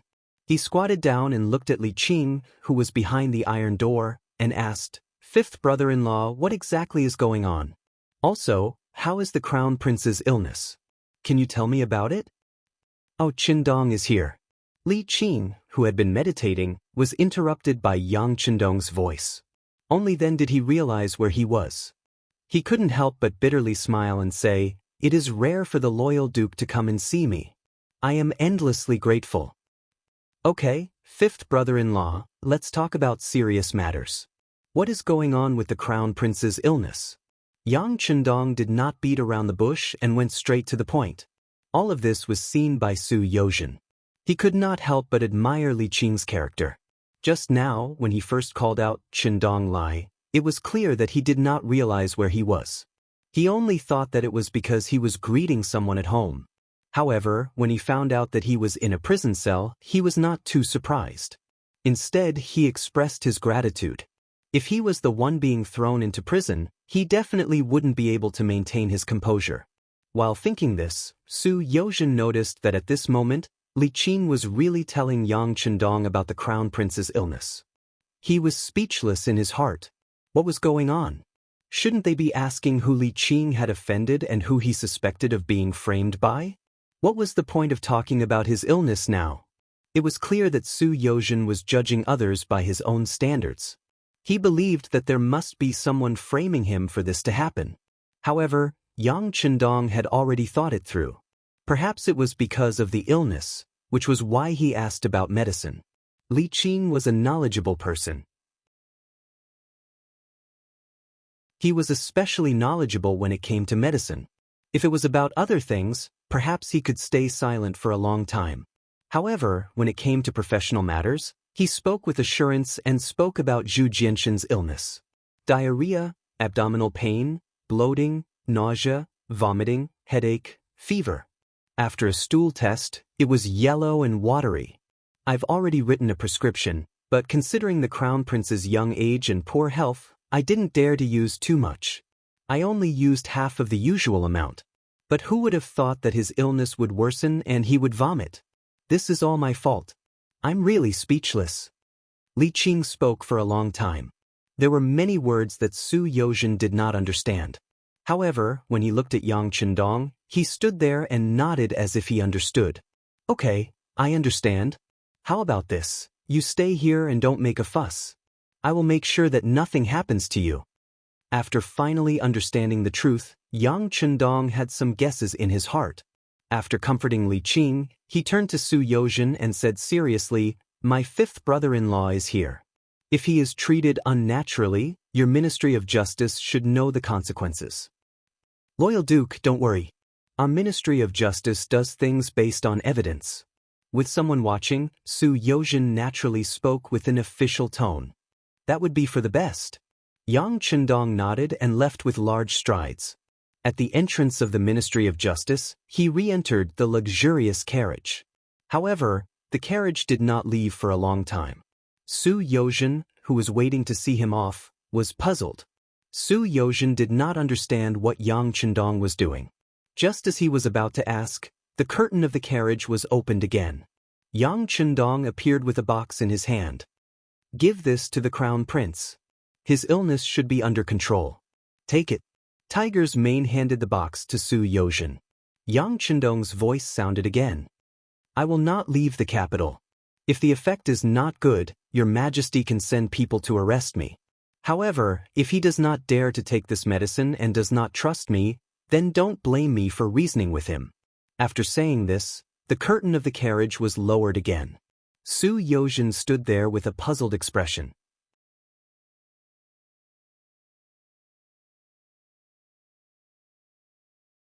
Chapter 319. However, since Yang Chendong had said so, what else could Su Yozhen do? She could only nod her head and head back to the palace. In the carriage, Yang Chendong sighed. After hearing Li Qing's words, he went into the large warehouse to investigate and found out that Zhu Jianshan was suffering from viral enteritis. This illness was naturally not a serious illness in the future, but in the past, it could have been fatal. Thinking back, Zhu Jianshan's early death might have had something to do with this. This matter was not complicated, and it was not that the imperial physicians were not skilled. It was just that the crown prince's illness came too quickly. In addition, he was a child and had a weak body. If strong medicine could not be used, it might harm the body and cause a greater rebound. People would always say that many times, the imperial physicians were not as good as some barefoot doctors when it came to treating illnesses. This was actually a misconception.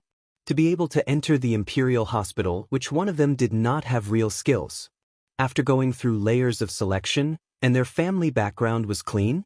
The reason why some illnesses were not as good as the treatment methods of the country doctors was because the patients they faced were either rich or noble. These people had a common problem, and that was that life was very precious. For example, if they had the same illness, if they were ordinary people, it was fine if they died, but if they survived, it would be a skill that could make them famous. The barefoot doctors could naturally do things without restrictions. Sometimes, they even came to treat patients with experimental methods. However, in the imperial hospital, it was completely different. They first had to ensure that they did not make any mistakes and protect themselves. In this kind of environment, it was fine if they did not do well, but they could not mess things up. Most of the time, they used conservative methods. Some small illnesses would not be cured quickly due to various misgivings, and it was not uncommon for it to become a serious illness. What was Zhu Jianshan's status? The crown prince, he was the future emperor. In addition, his birth mother was Empress Han, the eldest son of the first wife, and the only son of the substitute emperor, Zhu Qiu. His importance could be seen. There really wasn't the slightest bit of accident or carelessness. Li Qing was a good example to learn from. Li Qing's matter also rang an alarm bell for the other imperial physicians. What if his body couldn't take it and there were side effects? There was no need for that. Ordinary methods were too slow to take effect, and it was normal for new situations to occur at any time. As a result, they were all hesitant and wanted to decline. In the face of such a situation, Zhu Qizhen was naturally enraged. He even threatened that if anything happened to his son, he would find trouble with these imperial physicians. But even so, no one would take the initiative to stand out and cause trouble. Most of the time, it was one thing to be punished passively, but it was another thing to take the initiative to take responsibility and look for trouble. It was at this moment that Su Yozhen arrived. He brought the medicine that Yang Chendong had given him. It was a small box with a strange packaging. Inside it was a long red and white pill. In fact, it was just the most common enteritis calming capsule in the future. Through Li Qing's description and his confident tone, Yang Chendong had a rough understanding of his condition. After entering the carriage, he flashed into the large warehouse. After another round of investigation, he confirmed that the Crown Prince Zhu Jianxin was most likely suffering from viral enteritis. Then, he took out the medicine for the illness. The existence of the large warehouse was an unlimited cheating device. Anything that was placed inside would never expire. This was also Yang Chendong's greatest reliance. After Su Yozhen received the capsule, he came all the way to the imperial palace. It would be a lie to say that he did not have any suspicions or speculations. But when he thought of how much effort and money the Duke of Loyalty had spent on him, if something happened to him, it would not be in the other party's interest. When he thought of Yang Chendong's strange methods, he finally chose to believe him. Of course, he could only be responsible for delivering the capsule. As for whether the emperor would let Zhu Jianxin take it, that was something he could not do. In the imperial palace, the imperial physician's self-protection made Zhu Qiyu furious. As soon as Su Yozhen appeared and presented him with the medicine, he saw a turning point. He immediately ordered a few imperial physicians to study the medicine to see if it was poisonous. He even purposely had a eunuch take the medicine. After ensuring that there was no danger, he finally gave it to the crown prince. The medicine started to take effect. The crown prince did not feel as uncomfortable and fell into a deep sleep. Several imperial physicians came forward to check his pulse and confirmed that his condition had improved a lot. At this moment, Zhu Qiyu finally let out a sigh of relief. Good, beloved official Su has done a meritorious service by presenting the medicine. Reward. Zhu Qiyu, who was in a good mood, looked at Su Yozhen and was particularly pleasing to the eye. With a put-on sound, Su Yozhen knelt on the ground. He hurriedly explained in detail that the medicine was delivered by the Duke of Loyalty. He also emphasized the matter of Li Qing from the Imperial Hospital. With meritorious service, no one would push it away. However, Yang Chendong was still waiting for news in front of the Ministry of Justice's prison. At this moment, how could Su Yozhen dare to be greedy? Zhu Qiyu stood there and quietly listened to everything. After the matter was clear, he couldn't help but feel a lingering fear. He originally thought that the medicine was a folk prescription that Su Yozhen had obtained. In addition, the matter was urgent, so he did not ask too much. Now that he knew that it was done by Yang Chendong, he was worried that this medicine that he had never seen before might have other side effects. After all, the crown prince had an accident. When he was in danger, there was no one to inherit his mantle.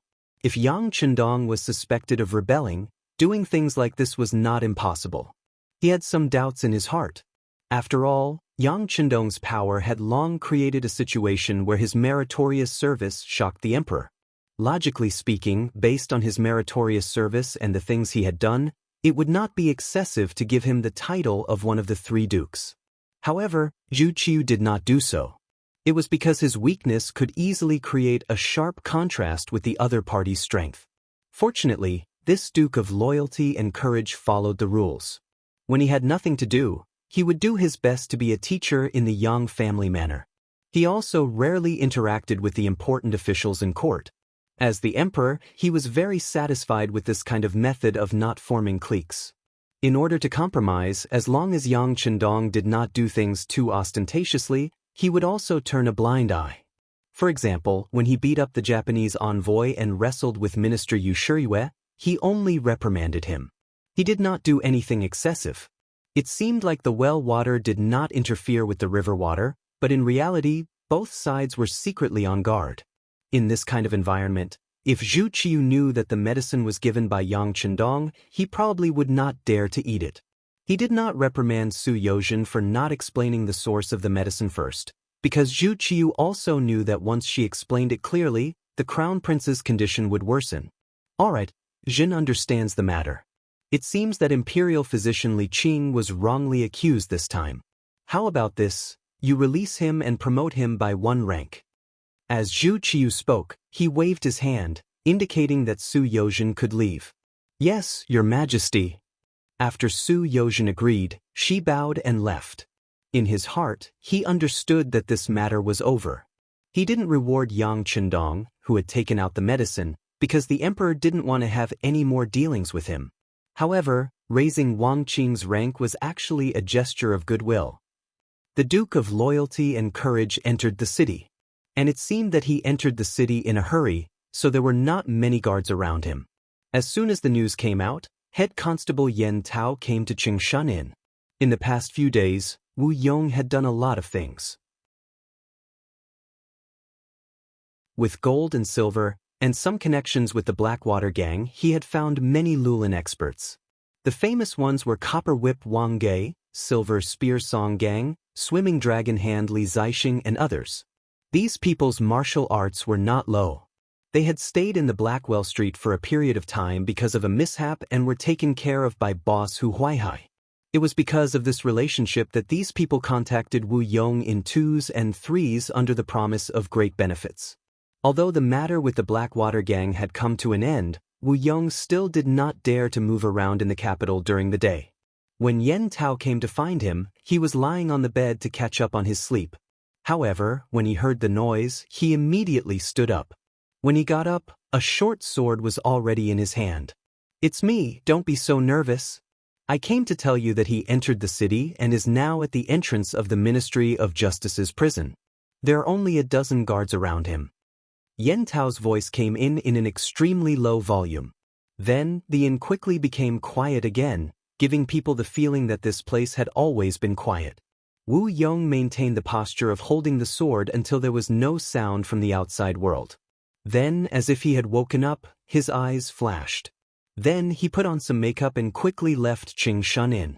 Although with his status, it would be more dangerous to go out during the day, some opportunities were fleeting. If he did not seize them, he did not know when the next opportunity would come. As for Yen Tao, after leaving Qingshan Inn, he went to Yu Mansion again. This time, it was easy for him to walk in. The person who received him was the eldest grandson of Yu Mansion, Yu Yuanbi. He had also received the news and was waiting for his arrival. Then, a large net covered Yang Chendong's head. However, before everything happened, it was still very calm, like the darkness before dawn. There was no wind, no rain, and no sunlight. In front of the Ministry of Justice's prison, Li Qin was released. He did not show any fear on his face. Perhaps it was because the time he spent in prison was too short, and his attention was focused on his illness. Fifth sister Yang Chendong also rushed over in the Li family's carriage. When she picked up her husband, the two of them expressed their gratitude to Yang Chendong. In this regard, the sixth young master Yang casually waved his hand, as if he did not care. Since they were family, he wouldn't be stingy when it came to helping out. Not to mention, Li Qing was indeed a talent, a professional talent. If he could gain more experience, he had already begun to consider whether or not he should bring him to his side.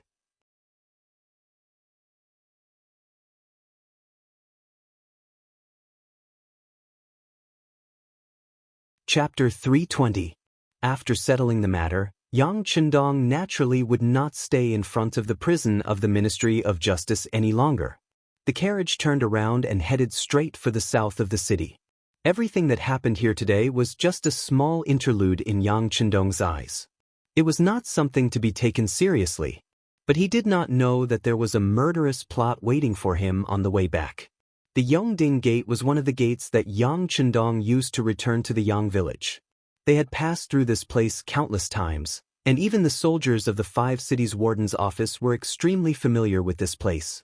When they saw that one of the most luxurious carriages in the capital, they bowed from a distance to express the respect they felt for it.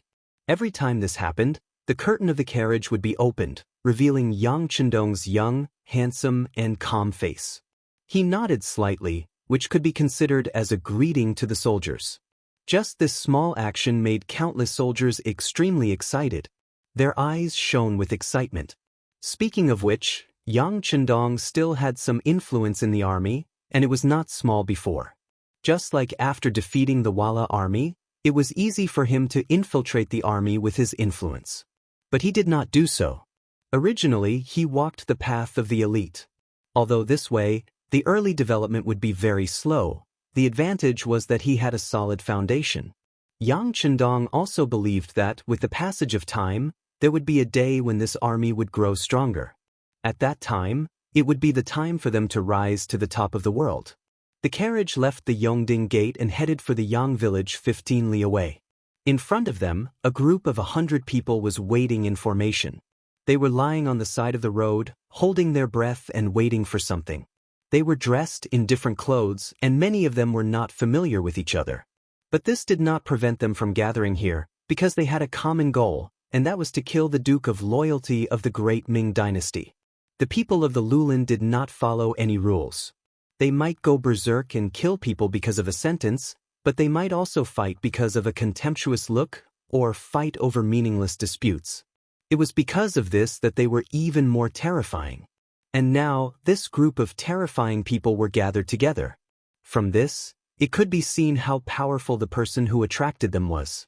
That man was Wu Yong, the former second-in-command of the Blackwater Gang. He was lucky enough to survive.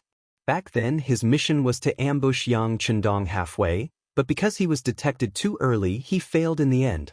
This time, he took the same route as before and even led these people to an ambush location not far from the previous ambush location. With this arrangement, he seemed to want to climb back up from where he fell.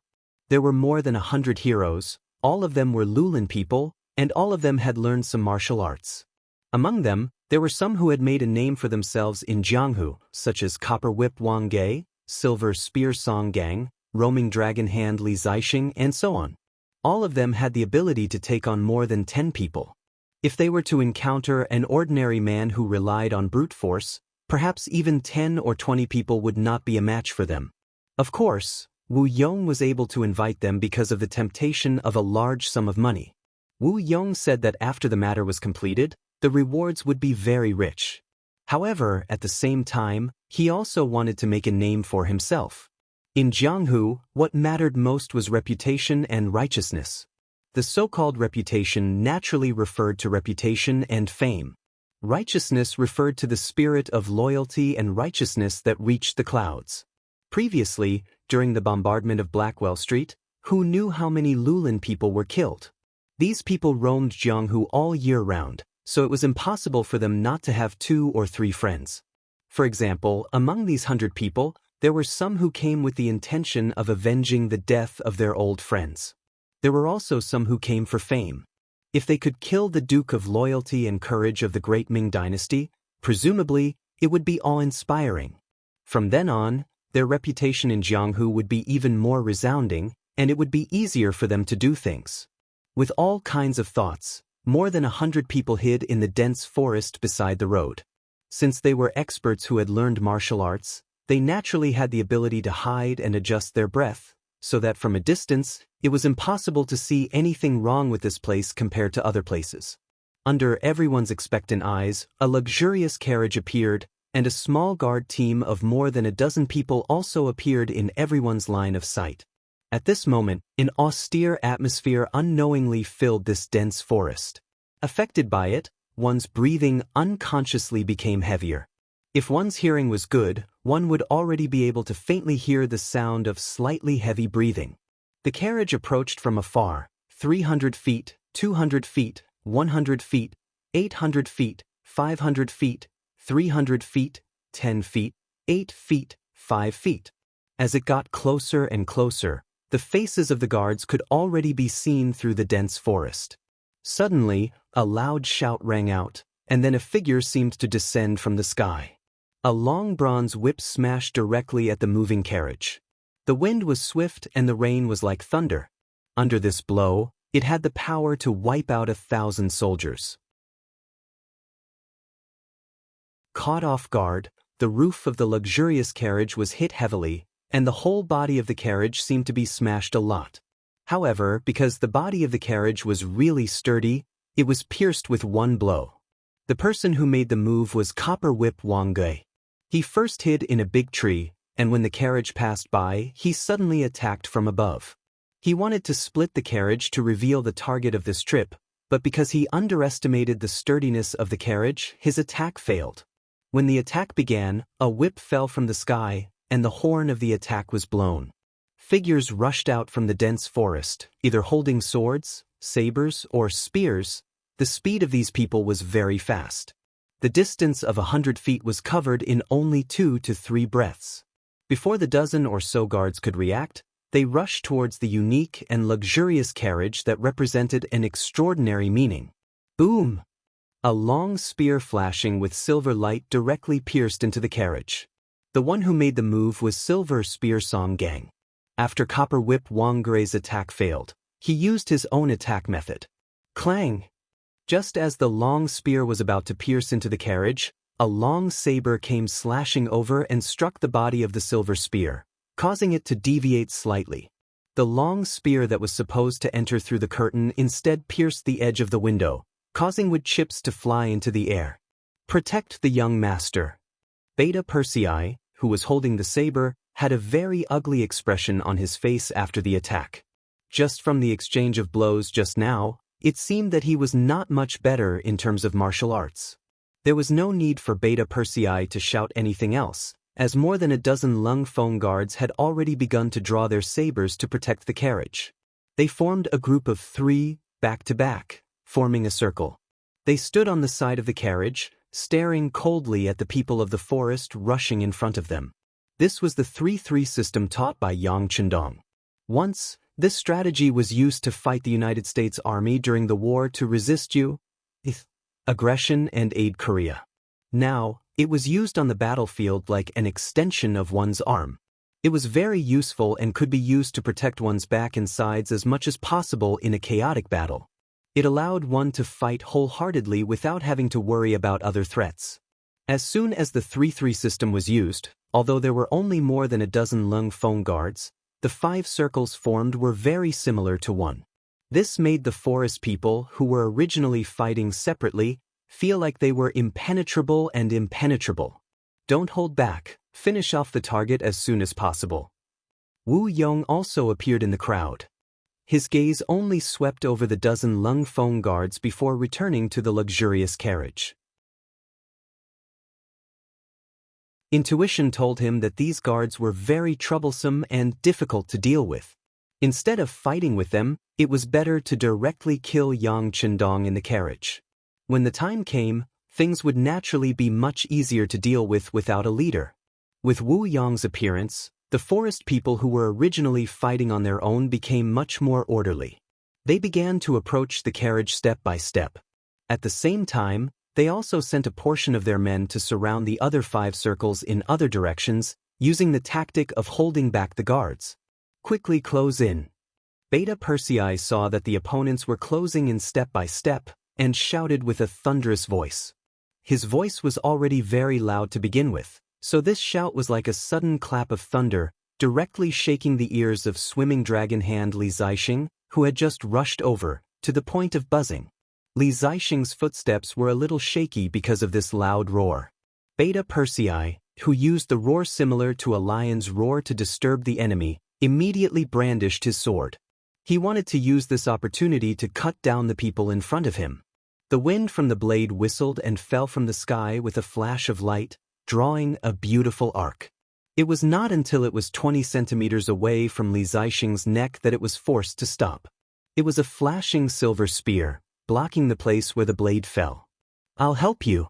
The one who made the move was Silver Spear Song Gang. Just like how Beta Persei blocked his spear from entering the carriage, this time he also blocked Beta Persei's killing move against Li Zixing. The blade was blocked, and there was a very crisp sound of weapons clashing. This also let Li Zixing know what had happened. After a loud shout, he pushed out his palms and slammed them in front of Beta Persei. Even though Beta Persei was tall and strong, he did not dare to underestimate the two of them. He stepped back to ensure his own safety. Beta Persei was forced to retreat to the side.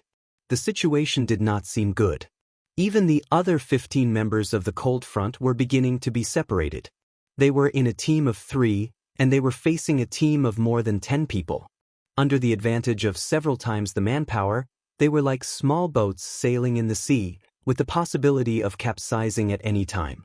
In a situation where a crisis could occur at any time, They really did not have the opportunity to take out their guns and fire.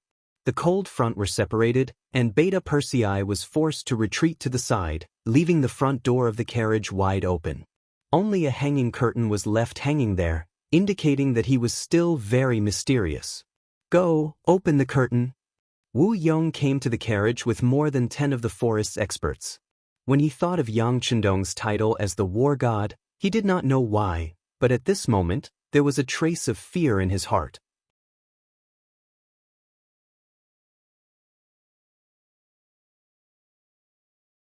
Chapter 321. The forest man pointed out by Wu Yong did not have so many taboos. Sometimes, ignorance was blameless. He did not know how powerful Yang Chendong was, and was even a little excited that he could lift the curtain. Taking large strides forward, he placed the saber in his left hand and reached out his hand towards the area where the palanquin curtain was. Bang! The sound of a gunshot rang out, and the blade fell to the ground. A bloody hole appeared on the forehead of the Greenwood man, and blood was flowing out of it. His eyes were wide open, showing the confusion and fear he had in the moment before he died. The man fell to the ground, and a strong smell of blood naturally came out and drilled into the nostrils of Wu Yong and the others. Hiss! Seeing the scene in front of him, Wu Yong could not help but suck in a breath of cold air, and at the same time he naturally took a step back. He knew that the loyal duke was not easy to kill, and now it seemed that it was indeed so. "Let's go together." But the hesitation only lasted for a moment, and Wu Yong made up his mind again. As the second brother of the Blackwater gang, he had naturally come into contact with the firearms of the great Ming dynasty before. He knew that although this thing was powerful, it had more problems. For example, it was only effective at close range, and it could only fire one shot at a time. But out of his cautious nature, he did not send people to try, but decided to swarm in. When the time came, how would the loyal duke, who only had one firearm, deal with it? Initially, the gunshot had indeed frightened everyone. They were still thinking about what to do next, but Wu Yong's voice had already sounded. When he heard that everyone was going to attack together, he suddenly became spirited again. Perhaps this was human nature. When one person was afraid to do something because of fear, the fear seemed to disappear when everyone was together. Under Wu Yong's encouragement, more than a dozen people were divided into two groups. They formed a semicircle and closed in on the luxurious carriage. All kinds of weapons flashed coldly, and they were ready to kill at any time. The scene in front of the carriage made Beta Persei and the 15 Lung Feng brothers anxious. They tried to get closer, but they were all blocked by the forest people who had the advantage in numbers. Among them, Beta Persei had rushed too fiercely and did not take care of his own defense. His shoulder was hit by Li Zixing's swimming dragon hand, and his entire left arm felt numb. This was because he had been training for many years. If it was an ordinary person, they would not be able to fight back after being hit by this palm. No one could come to help. Yang Chendong, who was in the carriage, seemed to have fallen into a desperate situation. At least, that was what Wu Yong thought. In his opinion, Yang Chendong was only in his early 20s. Even some of the martial arts grandmasters and famous big shots would find it very difficult to rush out when facing a dozen or more opponents. "Big brother, third brother, this brother is going to avenge you," Wu Yong muttered in his heart. His eyes were filled with murderous intent. At this moment, it was as if he wanted to chop off Yang Chendong's head as a sacrifice for his brothers. The forest people approached step by step. The nearest person was already within arm's reach of the carriage's curtain. That person held the long sword in his hand and swung it forward. He wanted to cut off the curtain to provide enough support for his and his brother's vision. For a moment, everyone's eyes were focused on the long sword, as if they wanted to see what kind of vision the sword would bring when it was swung down. They also wanted to see if the young loyal duke of the great Ming dynasty, whom they had identified as their target, was really that powerful. Did he really have 3 heads and 6 arms? Bang! Another gunshot rang out, accompanied by the scene of the forest man holding the sword falling to the ground. This gunshot also caused the other forest men to involuntarily take a step back. Obviously, they were very wary of this flintlock. "Don't be afraid." He only has one flintlock. If we attack together, he won't be able to do anything. Wu Yong saw that the morale of his men was shaken, so he immediately shouted loudly. As he looked around, he saw Copper Whip Wang Gui and the others besieging a three-man cold vanguard squad. Under the wave of the Copper Whip, the three-man squad was indeed in a very difficult situation. There were even different wounds on the three men's bodies.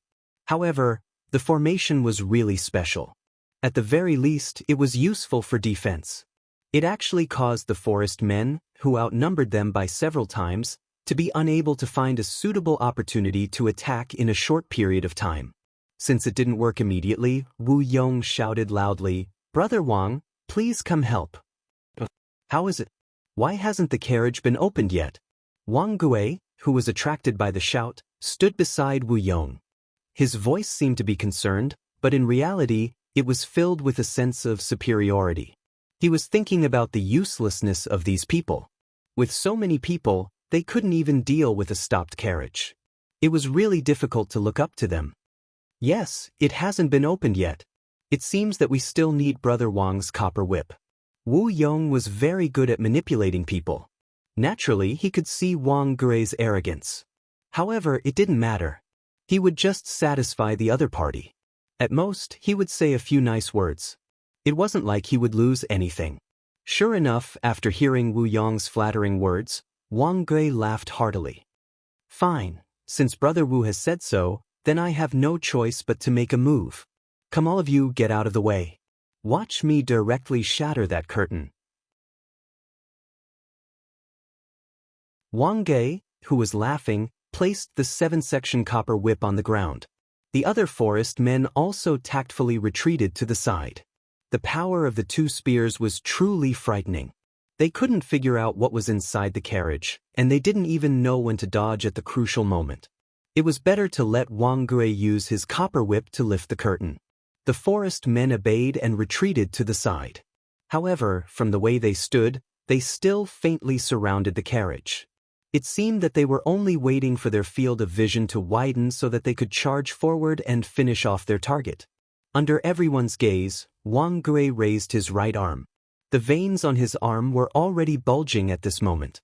The 7-section copper whip followed a loud whistling sound as it smashed towards the huge curtain of the luxurious carriage. As expected of the copper whip. This time, Wang Gui's attack was very accurate. With just one strike, it hit the horse curtain. With a twist and a pull, the originally heavy curtain flew up along with the copper whip. At this moment, the figure of the person in the luxurious carriage was clearly imprinted in everyone's line of sight. A green robe with a calm face. There wasn't the slightest hint of nervousness or urgency from being surrounded. This was the first impression that Yang Chendong gave everyone. As expected of the Duke of Loyal and Courageous. Wu Yong had once been fortunate enough to see Yang Chendong on the street. Although it was still far away, he could still recognize him. At this moment, when he saw that the person in the carriage was the target that he wanted to take his life, he couldn't help but excitedly shout out. Just as Wu Yong's shout fell, Yang Chendong in the carriage sighed. "That's right, I am the Duke of Loyalty and Courage. However, I don't know what enmity I have with you. Why must you take my life?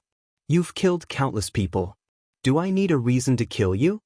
At this moment, Wu Yong really wanted to tell Yang Chendong how his big brother and third brother were killed. However, considering that a long delay might lead to trouble, he decisively chose to give up. Instead, he held a ghost knife in his hand and pointed at Yang Chendong. "Kill him. Whoever kills him will be rewarded with 1,000 taels of silver." 1,000 taels of silver was enough for an ordinary family of 3 to live for the rest of their lives. Even for the forest people who spent money extravagantly, it was a huge sum of money. As the saying goes, people die for wealth. As the shout fell, 4 or 5 figures had already rushed out. Their target was Yang Chendong, who was sitting in the carriage. They could already see clearly. "Kill." The 5 figures shouted in unison. It seemed like they were cheering for themselves, but also seemed like they were raising their voices. "Sai, you're forcing me to kill." In the carriage, Yang Chendong sighed softly. Then, he took out his hands that were hidden under his green robe. At the same time, he also took out a machine gun used by the Ninth Squad. With the great warehouse in hand, the world is mine. How could Yang Chendong, who could enter the great warehouse at any time and take out all kinds of new weapons, be afraid of these unorganized, so-called heroes of the forest in front of him? These people had no discipline. When there were benefits, they would often rush up like a swarm of bees.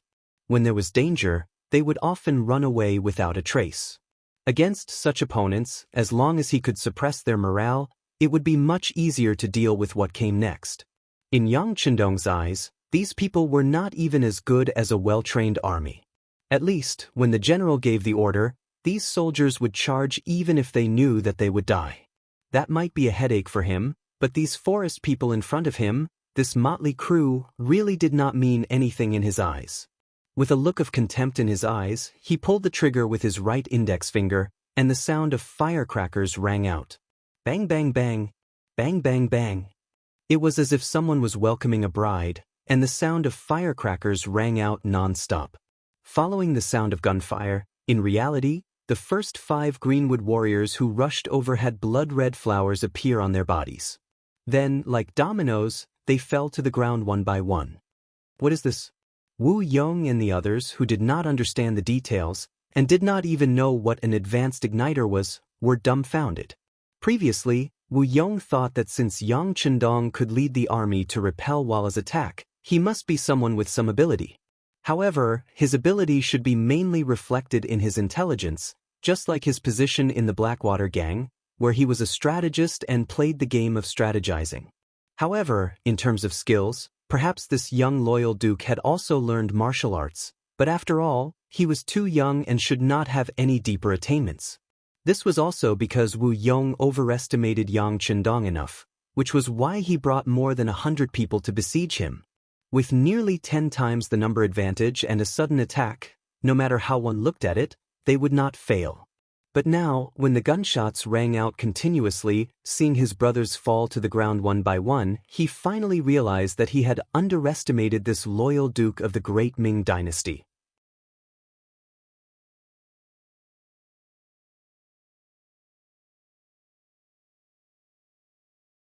Chapter 322.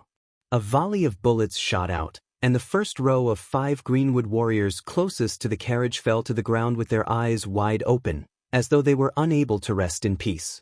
Yang Chendong smacked his lips and shook his head. I already said you guys forced me to kill. Since I've already killed, I'll continue to kill. Suo Chendong seemed to be looking for an excuse for himself. After he finished speaking, he raised his gun and aimed it at the other forest warriors surrounding the carriage. Run!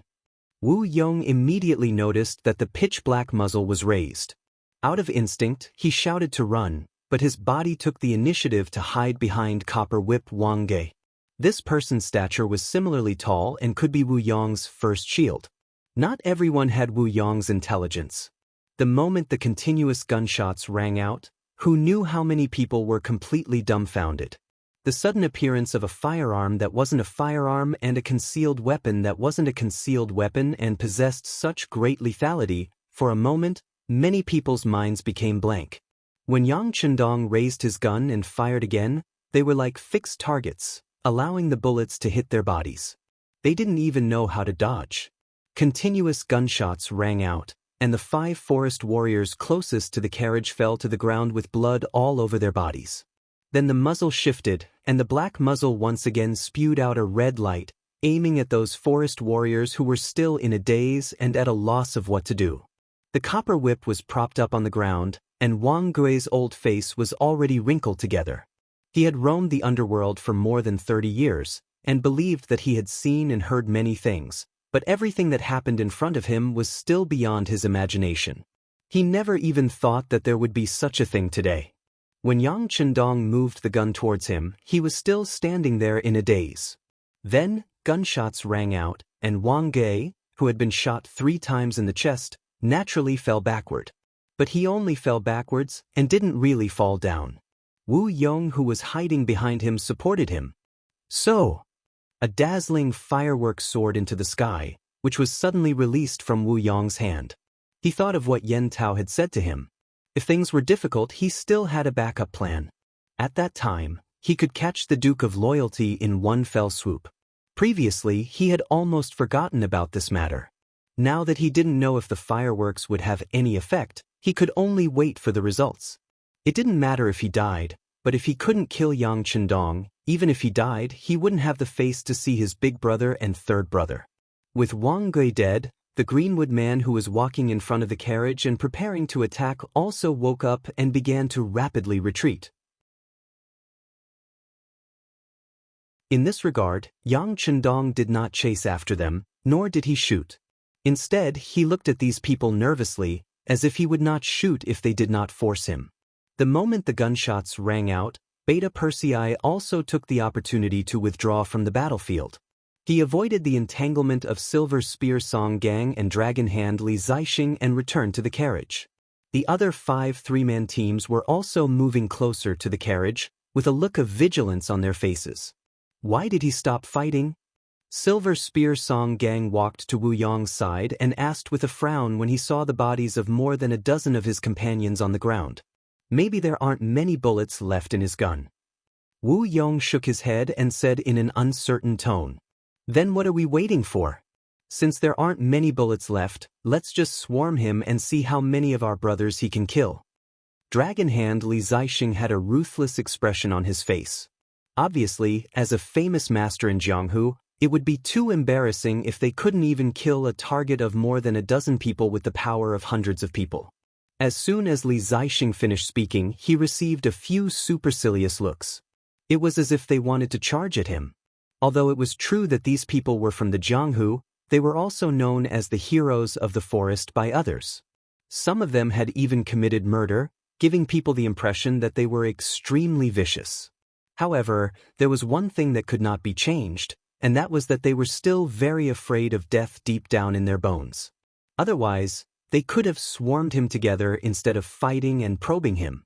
After speaking, Li Zixing knew that everyone was looking down on him, so he didn't speak anymore with a red face. After all, his words just now were a bit impulsive. It was normal for him to receive supercilious looks from others. On the other hand, Silver Spear Song Gang couldn't help but ask, "Brother Wu, then what are we doing here?" "Waiting." This time, Wu Yong's tone was incomparably firm. Just now, the signal of fireworks had been released. Next, it was time to see what Yen Tao's backup plan was. He hoped that it wouldn't disappoint him. Wu Yong and the others didn't run. They just fled and didn't fight. They just faintly formed a fan and blocked the way. In this regard, Yang Chendong and the others didn't charge or retreat, nor did they shoot. It was as if they were waiting for something. The only difference was that Wu Yong's expression was relatively calm. Under Yang Chendong's calm appearance, there would occasionally be a hint of anxiety in his eyes. Time passed by minute by minute. After about a quarter of an hour, a heavy sound came from the ground. The first thing that resonated was the sudden neighing of the war horses pulling the luxurious carriage. A group of horses is coming. The sudden movement caused the two sides to become restless. Everyone couldn't help but look in the direction of the capital, wanting to see who was coming. Some of the mercenaries were even prepared to run. They were just here to earn some extra money. They didn't want to lose their lives here. As for whether they could escape or not, they were still confident in being surrounded by dense forests. The sound of the horses behind them was getting closer and closer. Yang Chendong, who was sitting in the carriage, suddenly relaxed. With a wave of his right hand, he took out a brand new magazine and inserted it into the machine. Not only him, Beta Persei and the other 15 members of the Cold Front also took out the spears on their backs and began to check their equipment. All these movements were so skillful and natural. Wu Yong suddenly had a bad feeling when he saw the way they acted, as if there was no one else around. Could it be that the other party has something to rely on? Or is it that while I'm waiting, the other party is also waiting? This thought only flashed through Wu Yong's mind for a moment before disappearing. In the end, he knew too little about firearms. If it had been an opponent like Shi Heng, he would have already fled to God knows where the moment the squad opened fire with the machine gun. Wu Yong, who still had the advantage in numbers, was still hoping that this group of horses might be reinforcements from the loyal duke. Otherwise, why would the other party be so calm? However, he didn't know what the other party would do after he released the fireworks. The two sides were still in a standoff. The outline of the horse group behind them was gradually becoming clearer. After some time, it finally appeared in front of everyone. It was a group of horses dressed entirely in black. From a distance, it looked like there were about 50 of them. In ancient times, war horses were very rare and expensive, especially in the Central Plains. Most of the war horses needed to be purchased from the northern grasslands. As time passed, the price would often increase by a few times. To be able to take out 50 war horses at once, it was obvious that this person's identity was extraordinary. They're all here. The horse group was getting closer and closer until they stopped about 100 steps away from Yang Chendong. At this distance, it was already within the range of an arrow. At that time, an arrow could be shot about 130 steps away. At this distance, even an ordinary bow and arrow could have a considerable lethality. At such a close distance, the carriage might only need to charge down and tear Yang Chendong and the others to pieces. The leader of the horse group, who was actually a young man, seemed to know this result and reason. He laughed heartily. Yang Chendong narrowed his eyes for a moment when the person greeted him so enthusiastically. Obviously, he didn't recognize the other party. It was only when Yang Er leaned forward and whispered something that he nodded as if he suddenly realized something. So it's young Master Yu. I really didn't expect that the person behind today's big battle was actually you. The person who came was Yu Yuanbi, the eldest grandson of Minister Yu Shiyue of the Ministry of Justice. He was also the backup that Yen Tao mentioned. That day, Yen Tao went to the Yu mansion to seek an audience with Minister Yu. He said that Wu Yong wanted to deal with Yang Chendong. As one of the chief constables, how could Yen Tao not know about the enmity between Minister Yu and the Duke of Loyalty? Even the third young master, Yu Xiong, had died because of this. This was an irreconcilable enmity. Perhaps Yen Tao knew that it was unrealistic to rely on Wu Yong to deal with Yang Chendong, or perhaps he was optimistic about Yu Shiyue's position and wanted to climb up.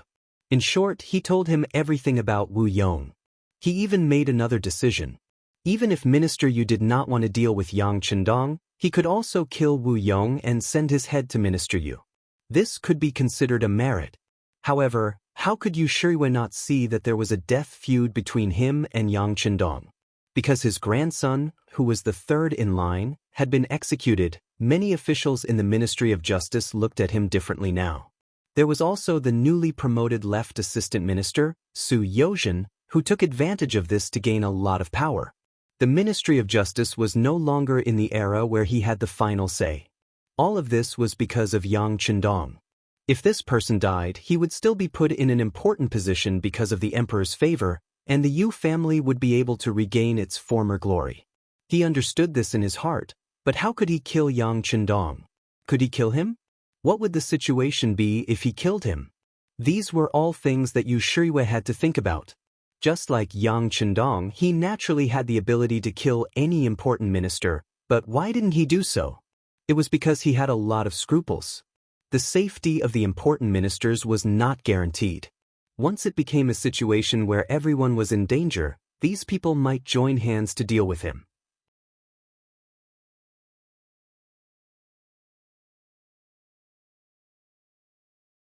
Chapter 323.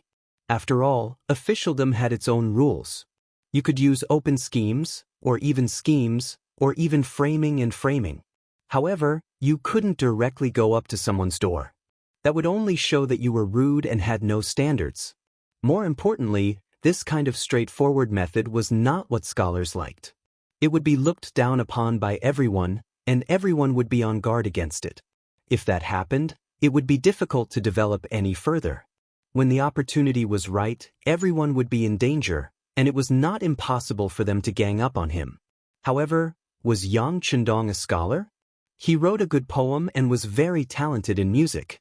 He was a scholar at a young age and was conferred the title of High Scholar by the Daizong Emperor. He even opened his own school and was a descendant of one of the three Yangs. It seemed that no matter his background or experience, he could be considered a member of the literati. However, his actions of leading troops to war and flourishing business were different from other literati. Therefore, it was really a matter of opinion whether he was a literati or not. If Yang Chendong was not a scholar, then there was a chance to kill 100 people. It was a way to solve the problem. Yen Tao's arrival made Yu Shiyue's heart move. However, the other party was only a small official, so he left the matter to his eldest grandson, Yu Yuanbi. Firstly, it could be used to train him. Secondly, if something really happened, he could hide behind him and help clean up the mess. In the end, although Yang Chendong had the title of duke, he was still too young. Offering potatoes to start his career could be attributed to luck. Saving Ingzong and retreating from the Walla was also the work of the mercenaries. What really happened to Yang Chendong didn't seem to be anything special. Yu Yuanbi naturally saw hope when Yu Shiyue let go of the matter. Compared to his grandfather's indifference, he quickly became familiar with Yen Tao and thought of several plans to assassinate Yang Chendong. However, no one expected that Yang Chendong would suddenly enter the city because of Li Qin. This sudden change also caught Yu Yuanbi off guard. After meeting up with Yen Tao, the two of them thought that the opportunity had come. They immediately notified Wu Yong to make preparations. Yu Yuanbi, on the other hand, went to the embroidered uniform guards and found an expert who was close to him. If things didn't go well, he would be the backup attack. However, no one knew that because he wanted to make things perfect, he gave himself away. Coincidentally, when Yu Yuanbi was mobilizing his troops, he was discovered by Tang Tong, who was sleeping in his room. He vaguely heard his colleagues say that young Master Yu invited him to the south of the city. Tang Tong, who was still in a daze, jumped up. The relationship between the Duke of Loyalty and the Minister of the Ministry of Justice was not good. Everyone in the court knew that there was a great enmity between them. Even some of the people below had heard some rumors. As a member of the embroidered uniform guard, Tang Tong's master. Not only that, his life was saved by Yang Chendong, so he naturally paid more attention to his benefactor's matters. When Tang Tong heard the news, he got up, put on his clothes, and went straight to a tea house outside the embroidered uniform guard's residence. He knew that the owner of the tea house was a spy under the Duke of Loyalty. Thus, after Yang Chendong left the Yongding Gate, people from the security bureau caught up with him and gave him information. After getting the information in advance, Tiger's Man and Beta Persei advised him to stop and wait until he returned to the city to transfer Commander Teng Shan's Lung Feng and the Security Bureau's Wolf Fang action team before returning to the Yang village. However, all of this was rejected by Yang Chendong. In his words, it was a blessing, not a curse. Not to mention, they had already gotten the information in advance. They only needed to prepare more and there would be nothing to worry about. Since they wanted to deal with him, he naturally had to fight back. In order to prevent others from making irresponsible remarks, he needed irrefutable evidence. Thus, there was the scene in front of him, where Yang Chendong, Yu Yuanbi, and Wu Yong met. At this moment, Yang Chendong, who was surrounded from two sides, didn't seem to be in a good situation. Especially when Yu Yuanbi smiled and waved his hand, the 50 elite cavalrymen he brought all took out exquisite military bows and crossbows. It almost sealed the opponent's victory. Military bows and crossbows not only had a long range, but were also relatively accurate. The cost of such things wasn't low, and often only the most elite troops were equipped with them. But now, they actually appeared behind Yu Yuanbi. When Yang Chendong saw this scene, his expression changed slightly. What a powerful method. I don't think you have this ability. It must be your grandfather who helped you. After all, to be able to take out such a good bow and crossbow, the average Ministry of War official's ability would be insufficient. Only those above the 4th rank could barely do it. You don't have to worry about that, Duke of Loyalty and Courage. Yu Yuanbi laughed proudly. I've long heard that Duke of Loyalty and Courage can kill people with a wave of your finger and repel the Walla army with a wave of your hand. But I don't know how you're going to solve such a small situation today. Or can you still wave your hand and conquer the world? Oh, are you interested in this matter? Yang Chendong's voice came out in time. The tension on his face eased a lot, and he looked at Yu Yuanbi with interest. Originally, Yu Yuanbi wanted to use this opportunity to ridicule Yang Chendong. It had been proven that those things were done by the mercenaries in private. He just waved his hand. How could there be any sorcery? Who would die with a wave of his hand? Yu Yuanbi wanted to ridicule him, but now Yang Chendong actually accepted it. It seemed that he still wanted to show off. This made Yu Yuanbi have a bad feeling in his heart. But soon he shook his head and threw the uneasiness in his heart to the back of his mind. This operation was so sudden that even he didn't prepare in advance. How could Yang Chendong know about it? He must be saying this to scare him. Yes, to scare him. As if seeing through Yang Chendong's plot, Yu Yuanbi laughed.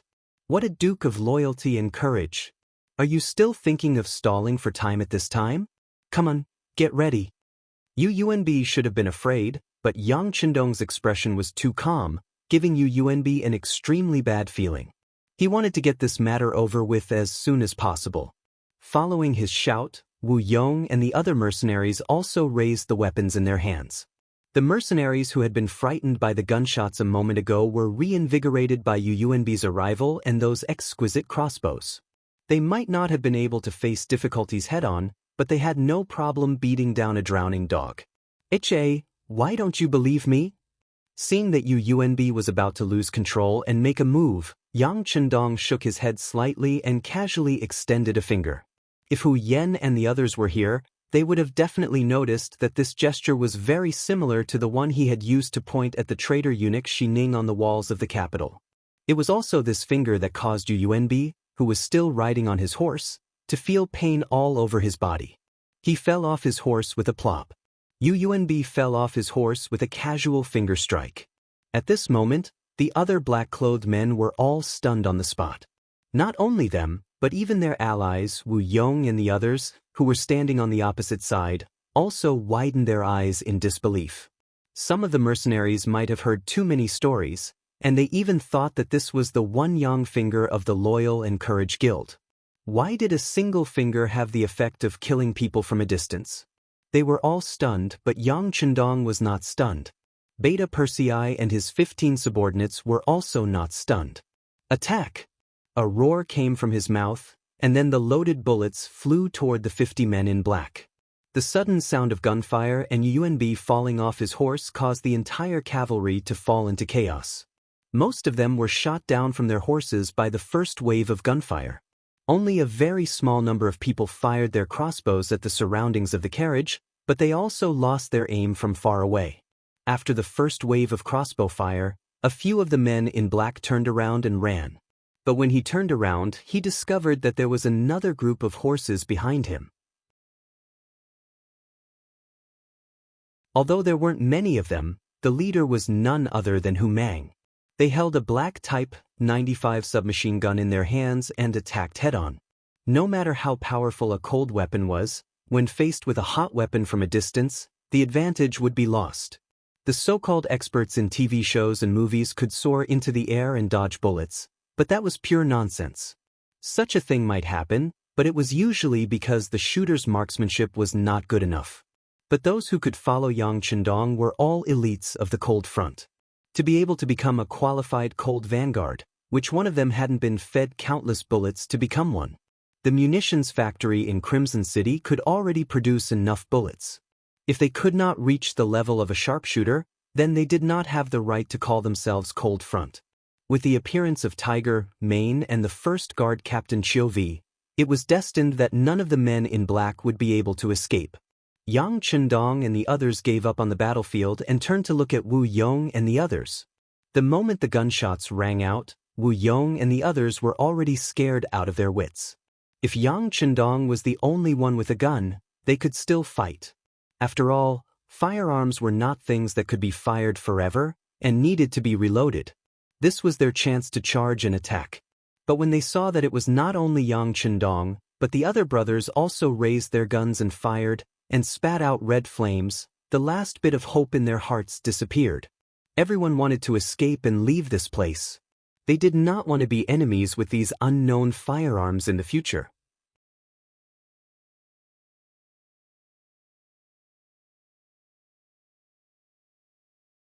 Chapter 324. The mercenaries decisively turned around and left. Wu Yong knew that something big was about to happen. Even if he stayed behind to charge, he would only be risking his life. With a trace of reluctance in his heart, he turned around and followed everyone into the dense forest on both sides. Puff, puff, puff. Sniper rifles with silencers began to fire, and the ghost sniper was fired. During the quarter of an hour when Yang Chendong and Wu Yong confronted each other, they received orders and completed the hidden mission of preparing to attack. Now it was time for them to kill in all directions.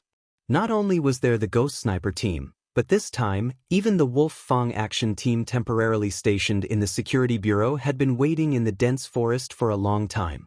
They were waiting for these self-proclaimed mercenaries to barge in and give them a head-on blow. This was the strongest force that Yang Chendong could transfer in a short period of time. Perhaps it would not be easy to leave the scores of more than 100 people behind, but at least he could kill most of them and let them make a name for himself. Endless slaughter unfolded in the forest. Every gunshot could mean the loss of a life. Every scream could mean the end of a life. Yang Chendong did not look at the forest. He got off the carriage and under the protection of Beta Persei and the others, he strode to Yunbi, who was lying on the ground with a gunshot in his leg. Save me, save me. Yunbi, who was still arrogant just now, was now pale. It was caused by excessive blood loss and excessive shock. Don't worry, you won't die, at least not yet. Yang Chendong said coldly. He squatted down and then touched the muzzle of the gun in his leg with his right hand. It looked like he was checking the injury, but when he was about to touch the wound, he used more strength. Under the force, Yunbi could not help but howl, "Pain, pain. Now that you know how painful it is, tell me, who else wants to murder me other than you? Does your grandfather know?" Yang Chendong wanted to get the evidence as soon as possible, and he also wanted to keep an eye on the people involved. Since they wanted to assassinate him, they had to be prepared for a backlash. Yunbi's face was dripping with sweat, and his facial features were scrunched together. However, he also knew that he could not betray his grandfather. Otherwise, there would be no hope at all. But looking at Yang Chendong's face, if he didn't say something, it would be impossible for him to pass. So he suppressed the pain and said, "And Chief Constable Yen Tao, he informed me that the remaining members of the Blackwater gang wanted to harm you, so I wanted to avenge my third brother." Yen Tao, catch him. Finally, Yang Chendong heard some useful information. Only then did he loosen his grip that was like a vice. Just as he finished speaking, a member of the Cold Vanguard team, who was in charge of delivering the news, rode towards the city. In the dense forest, the originally quiet scene was no longer there, and it was replaced by the smell of blood. Just as Yang Chendong had expected, under their hasty preparations, they did not manage to take down all of the forest men. About a dozen of them managed to escape. Among them, the leader, Wu Yong, and Li Zixing, the Dragon Hand, managed to escape amidst the chaos. On the other hand, Silver Spear Song Gang and the others were killed by Lung Feng in the forest. The noisy official road quickly regained its tranquility. Tiger's Mane and the others even got some water to do a simple cleaning. From afar, it looked as if nothing had happened. But in reality, a dark cloud was looming over the capital. Yen Tao was on duty today. But even so, he was distracted. Even when some of his subordinates came to report on their work, he did not know what they said. Finally, it was time for dinner, and he could finally take a break. He changed into an ordinary cloth robe and walked out of the Ministry of Justice's yamen. Just as he left the street and was about to go to the U residence to ask for clarification, his intuition told him that he was being followed. As one of the 4 chief detectives of the Ministry of Justice, Yen Tao's thoughts were extremely meticulous. He was also a martial arts expert and had done this kind of work countless times. Now that someone was suddenly following him, how could he not notice it? Being suddenly followed was not the first time something like this had happened. He had handled countless cases and he had offended many people. But today, on such a sensitive day, someone was following him. This seemed to have a different meaning than usual. After thinking about it for an entire day, there was still no news from Yunbi. Could it be that he had forgotten about it after his great victory? But that shouldn't be the case. If something really happened to the Duke of Loyalty, it would definitely cause a commotion in the capital. There was no reason for him not to know. Could it be that Yunb had failed, and not only that, he had also sold him out? Yen Tao had never held much hope for the so-called young master of an aristocratic family. These people were like insects, growing up under the shadow of their family. They did not know the pain of a small figure, and they did not know the difficulties of life. It was because all they saw was wealth, stability, and even luxury. Once they were faced with a bad environment, the psychological gap would be even greater. With such a mentality, it was hard to guarantee that they would not say anything. His mind was quickly thinking about the possibilities. If that was the case, then the person who sent the person should be the Duke of Loyalty's subordinate. He could not help but feel a chill in his heart, but his footsteps did not stop at all. He continued to walk toward his original destination, the Yu Mansion. Whether the person was sent by Yang Chendong or not, this trip to the Yu Mansion had to be made. At least, he had to inquire about Yunb's whereabouts. If he was safe at home, then he would be safe. On the other hand, if something happened to him, then the identity of the person behind him would be revealed. With this thought in mind, Yen Tao walked forward as if he hadn't noticed anything. After a few streets, he came to the side door of the Yu Mansion. There were servants guarding there. Naturally, they were already familiar with the chief of detectives and opened the door to let him in. The tail behind him stopped at this point. However, he did not leave. Instead, he continued to stare at the door, waiting for Yen Tao to come out. Then, when the sky was dark, he would naturally take action to subdue the other party when there was a suitable opportunity. In the Yu Mansion, the lights in the main hall were on. When Yen Tao arrived, he saw the gloomy face of the Minister of Justice, Yu Shiyue. "Greetings, Minister." Yen Tao entered the door and knelt on one knee. "Get up. What's the situation? Why hasn't Yunb returned home yet?" As soon as Yu Shiyue spoke, Yen Tao had an extremely bad feeling in his heart. Yang Village. In the basement, Yunb was simply treated and tied to a wooden frame. Opposite him, Yang Chendong sat on a wooden chair and looked up at this person with interest.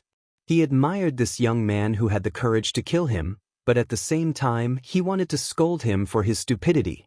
If he was so easy to kill, the first person to do it would have been Zhu Qiyu, the acting grandmaster.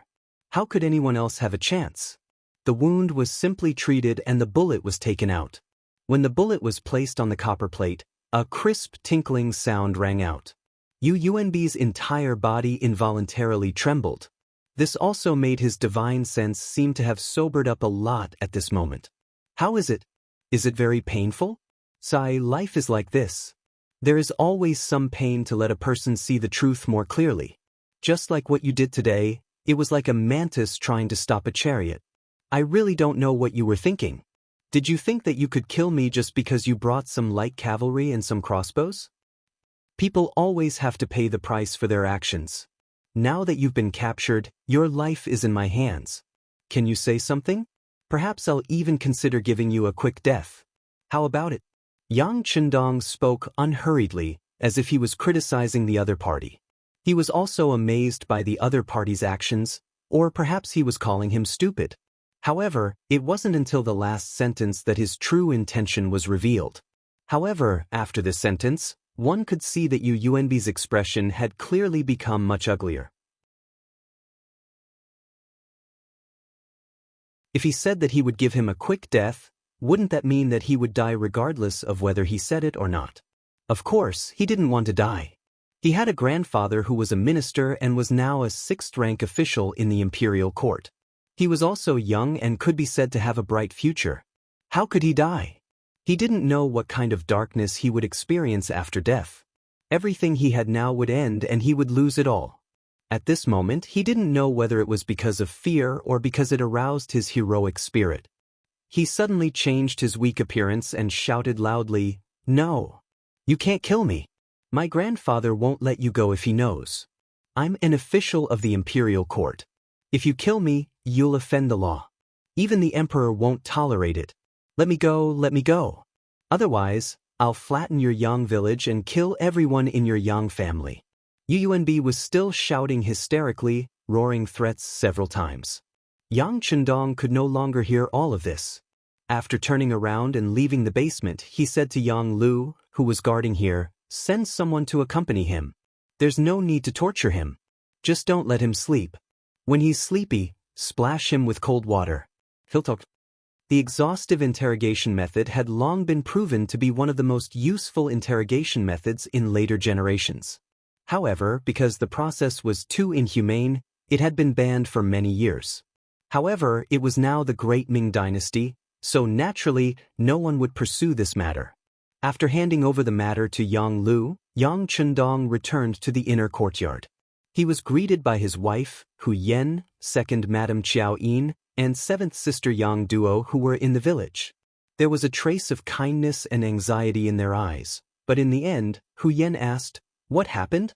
"I saw Tiger's Mane and Beta Persei kneeling at the gate."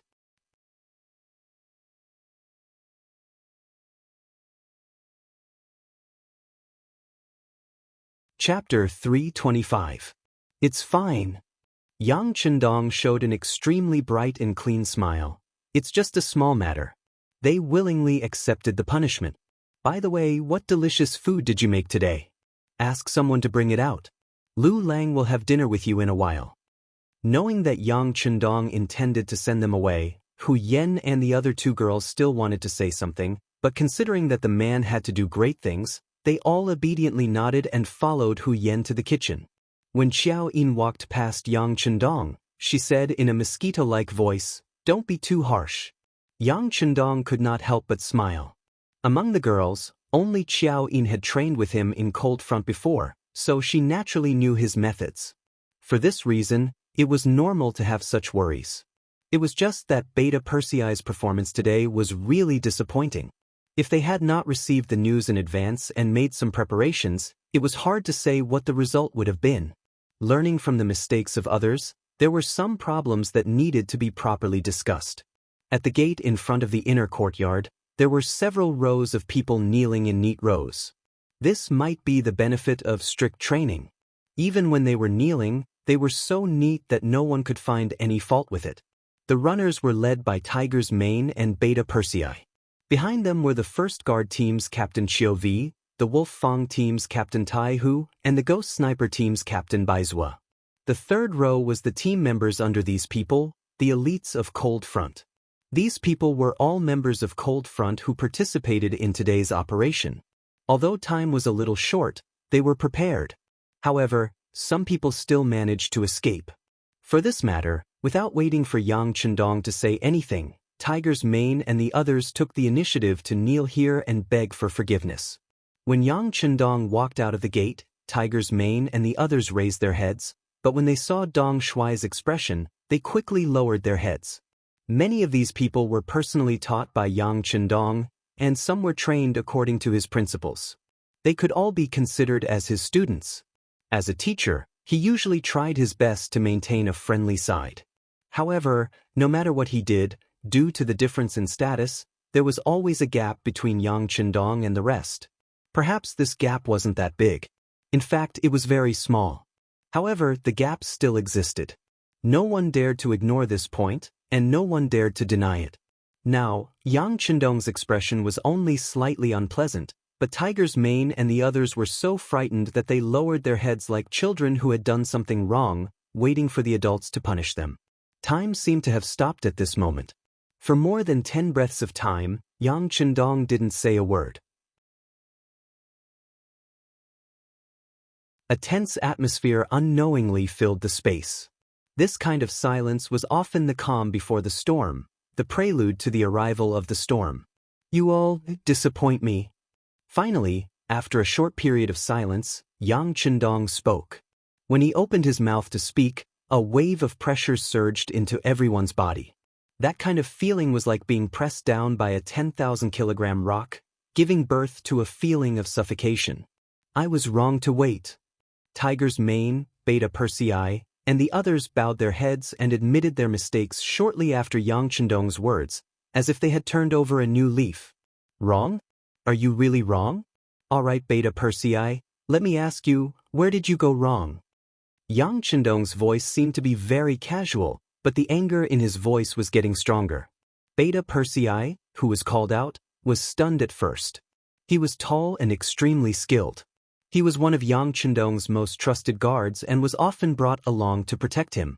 In the Yang family system, anyone who saw him would be very respectful. However, this person also had a minor problem, which was that he didn't know how to speak. When he suddenly spoke, his voice was like thunder, which had frightened countless people. Because of this, he usually tried his best not to speak if he could. Yang Chendong asked him to say where he went wrong. This made Beta Persei very confused, but since it was the young master who asked, he certainly could not answer. It's a mistake. Clang. A kick suddenly came and kicked Beta Persei's strong body. The powerful force made him unable to stand steadily and his body tilted to the side, almost falling to the ground. When he felt that the kick was from the young master, he tried to straighten his body, and his face was a little happier than before. Corporal punishment. It was the method that Yang Chendong used to train the first batch of Lung Feng. At that time, they were still in the Yang family manor in Jianing, and it was already 2 years ago. It was also because of the corporal punishment along the way that these uncultured boorish men learned their lesson and finally grew up. He still remembered that at that time, when anyone was kicked or punched by the sixth young master, not only would they not feel pain, but they would also be very happy. This represented the sixth young master's love for them, because if he didn't even want to hit you, perhaps it represented a kind of disappointment. More than 2 years later, he was kicked by the sixth young master again. Beta Persei's eyes and heart were only filled with joy and excitement. You don't even know where you went wrong, and you keep saying that you were wrong? Have you really thought about it? After the kick, Yang Chendong's angry voice rang out. Yes, young master, I was wrong. Beta Persei didn't seem to understand the meaning of Yang Chendong's words, and continued to express his sincerity and seriousness. Yes, you were wrong. Since you don't know where you went wrong today, the young master will tell you, but please remember, this is only the first time. If you make the same mistake again, then you and all the people who made the mistake will go back to Crimson City. Haven't you always wanted to go to the battlefield? There will be many opportunities there, and it should be suitable for you. Yang Chendong's voice was still a little high-pitched before, but when he talked about going back to Crimson City, his tone was much lower. Originally, Beta Persei was a little happy, thinking that after this kick, it would prove that the young master still cared about him, valued him, and trusted him. Look, now he was even helping to point out where he went wrong, wasn't he? But when he heard that they were arranged to go back to Crimson City because of one more mistake, his expression changed drastically, and his breathing became much heavier. He suddenly raised his head. Not only Beta Persei, Tiger's Mane and the others also raised their heads, looking at Yang Chendong with fear and nervousness. Some of them wanted to go to the battlefield, wanted to gallop there, and wanted to kill the enemy to their heart's content. However, if he was chased away by the young master in order to fulfill his dream, then the meaning was completely different. When that time came, what would the other Lung Feng brothers think of them for making a mistake? If they couldn't even protect the young master, wouldn't it mean that they were incompetent? In the eyes of Lung Feng, what could be more important than protecting the young master? Everyone felt as if a heavy hammer had struck them at this moment, and their expressions became incomparably solemn. They finally felt that the young master didn't seem to be joking with them, but was serious. After thinking it through, everyone's expression became extremely serious. They didn't dare to be the slightest bit careless, and their ears pricked up at this moment, as if they were afraid of missing a single word. Report, Yang San is here. Just as the atmosphere in front of the courtyard became incomparably solemn, Yang Wu, who was in charge of the security of the periphery of Yang Village, came to the door of the inner courtyard. He acted as if he didn't see Tiger's Mane, Beta Persei and the others kneeling on the ground, but his heart was beating like a drum, and he didn't know what had happened. Bring him here. Yang Chendong thought that the security bureau really needed to be taught a lesson. They didn't even get any information about this incident, and this alone made them unqualified. After getting permission, Yang San quickly came to the gate of the inner courtyard. When he saw Tiger's Mane, Beta Persei and the others kneeling, there was a trace of surprise on his face, But soon he also knelt on the ground, lowered his head and said, "Your subordinate is incompetent." Yen Tao escaped. Escaped? Ah, not bad, not bad. Yang San's appearance made Yang Chendong laugh incessantly, and the atmosphere seemed to become even more tense at this moment. Yang San came this time with the intention of being criticized, but he didn't expect Tiger's Mane and Beta Persei to be kneeling there. At this moment he naturally knelt with them and lowered his head. There was one more person in the line. There were two more people, and Yang Wu also knelt in the first row.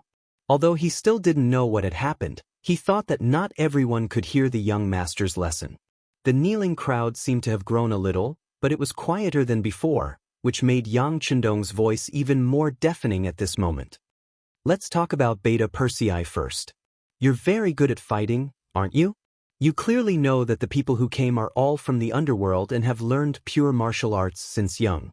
When you fought with them, you didn't use your killing move right away, but instead countered their moves. You fought with them for a full 30 rounds, but you didn't kill a single person. You only injured Silver Spear Song Gang. Where do you think the other comrades on the battlefield are? Is this your one-man show? Or do you think that this is a martial arts arena, where friendship comes first and competition comes second? You should know that if it weren't for the fact that the other comrades fought with all their strength and 4 of our brothers were injured, the battle line would have collapsed. At that time, even if you learned some things in the process of fighting, it was indeed equivalent to stepping on the corpses of other comrades. Do you feel guilty? Iron Tiger, as the captain of the Wolf Fong Special Forces, you didn't kill them immediately in the dense forest. Instead, you played a game of cat and mouse. In the end, more than a dozen of your opponents escaped. Let me ask you, is it fun to be a cat? Is it fun to watch your opponents have a mental breakdown? So much so that you don't even care if your opponents escape? Do you remember that the young master said that being kind to your opponents is being cruel to yourself? Do you know that in the future, because of those who escaped, it is very likely that our comrades will be harmed by them? And all of this is caused by your momentary playfulness? If you really like this kind of game so much, there are still many mice in the Yang family village. You can catch them all like a cat.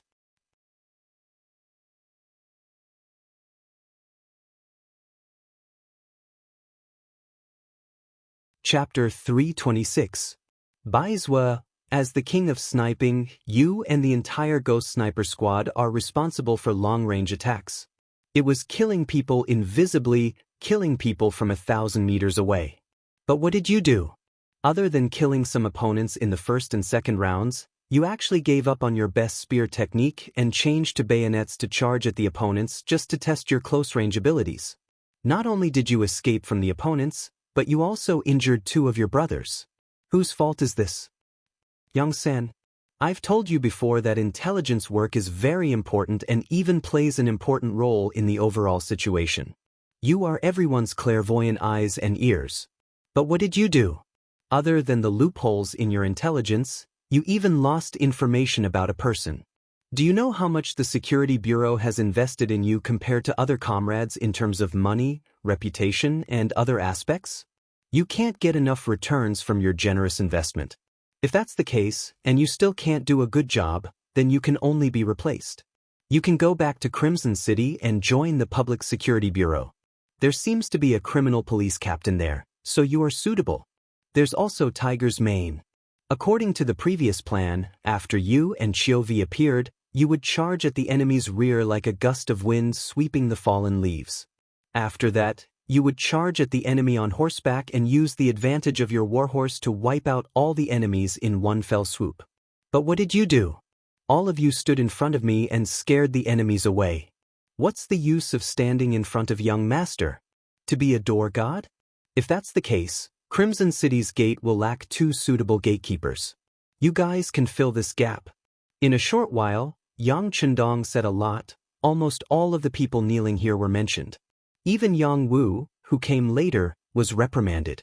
He said that recently, the cold vanguard outside Yang Village had become more and more lazy.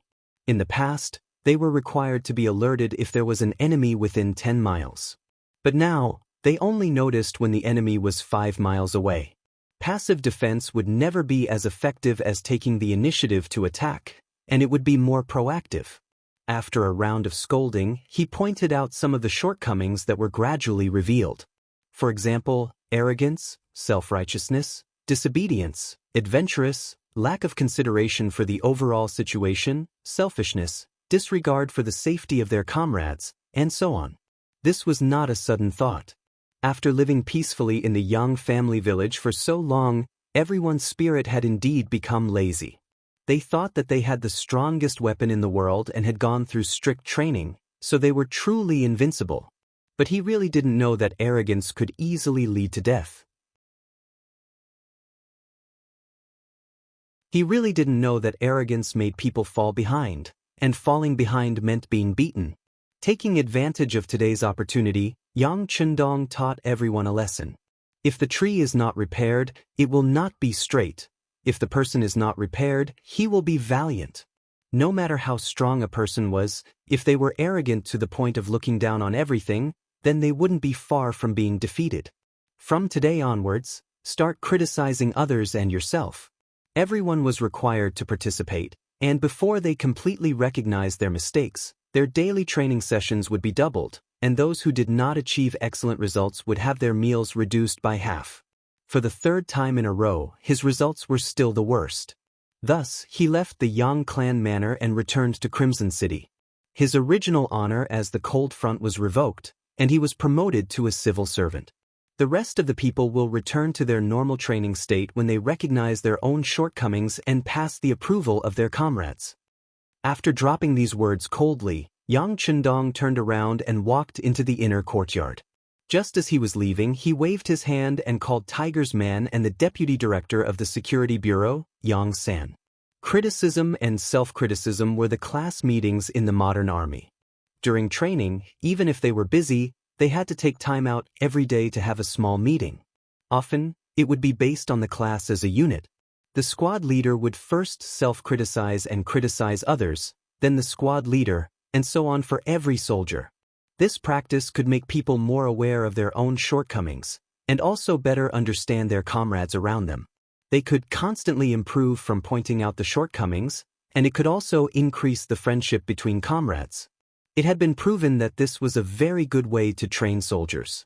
Yang Chundong didn't use it before because he was afraid that it would be too much of a blow to everyone's fighting spirit. But through today's matter, it was indeed necessary to do so. Even with such advanced weapons, they had still let more than 10 enemies escape. This was enough to prove that the deciding factor of victory was not the advanced weapons, but the fighting spirit and the hearts of the people. It was believed that through criticism and self-criticism, everyone would have a string in their minds that would lower the chances of them making a mistake to the lowest. They would be able to make Cold Front stronger and faster. Yang Chundong walked at the front until he reached the garden in the inner courtyard. Tiger's man and Yang Sen followed carefully behind him. They weren't afraid of the harsh training, nor were they afraid of the mountains of swords and seas of fire, but they were afraid of being sent back to Crimson City. For old people like them, they were the most outstanding and powerful existences in Lung Feng's eyes, and were even idols in the eyes of some people. If they were really sent back to Crimson City, then it would be a failure in life. No one would look up to them anymore, and there would be no hope for them in life. The work of the Security Bureau needs to be improved, and the people under us also need to undergo more systematic and hard training. Tiger's man also needs to be improved. As a new member, he must achieve excellent results. If he can't, then he will be sent back to Crimson City. This isn't a joke. Sometimes, one wrong step can affect everyone, and all the previous efforts will be wasted. Do you understand?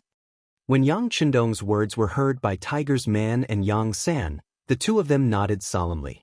They knew that this time, the young master was really expressing his dissatisfaction with the Security Bureau. If a similar situation were to occur in the future, their positions would probably be shifted. It was even possible that they would be sent back to Crimson City in accordance with military law. Knowing the seriousness of the matter, whether it was Tiger's man or Yang San, they both secretly made up their minds. The Security Bureau had to be changed, or it would be destroyed. The seriousness of the two could be seen from their eyes. Yang Chendong knew the principle of too much and did not mention the issue of rectification. Instead, he asked, "Tell me, where did Yen Tao go? Where did you lose him?" When it came to serious matters, Yang San's resolute voice sounded, "Our people went to wait outside the Ministry of Justice's Yamen and saw Yen Tao go to Yu Shiyue's residence. After that, there was no news." "Could it be that he spent the night there?" Tiger's man asked with a doubtful face. After all, it was only a short period of time, so it couldn't be said that they lost him. "Impossible. Because after that, the people we sent to follow him found Yen Tao. Speaking of which, the other party was too careless. He didn't know our standards of conduct and followed us in pairs. It was also because of the timely warning that Yen Tao felt that things were not going well. He didn't do anything to our people and hurriedly withdrew. When the subordinates came back to report, I was afraid that Yen Tao was going to escape, so I came to report to young master to see if we should dispatch the Wolf Fong special forces to capture this person." Yang San's tone was very respectful as he asked for instructions. After silently listening to this, Yang Chendong gently shook his head. Yen Tao was just a small fry who could not arouse his interest at all. On the other hand, Yu Shiyue, the Minister of Justice, had provoked him time and time again. This time, he even tried to assassinate him. If it wasn't for the effect of the chess piece called Tang Tong arranged in advance, he was afraid that he would have suffered a loss this time. And this repeated provocation was really intolerable. "Get ready, there is no need for the Yu residents to exist," he just said faintly as if talking to himself. But in the ears of Tiger's Mane and Yang San, they clearly knew what this meant. It might be a bit too much to say that it was pulling a tooth from the tiger's mouth, but in this way, it was tantamount to starting a war with the scholar group. Yu Shiyue was nothing, but he was after all a second-rank official in the imperial court.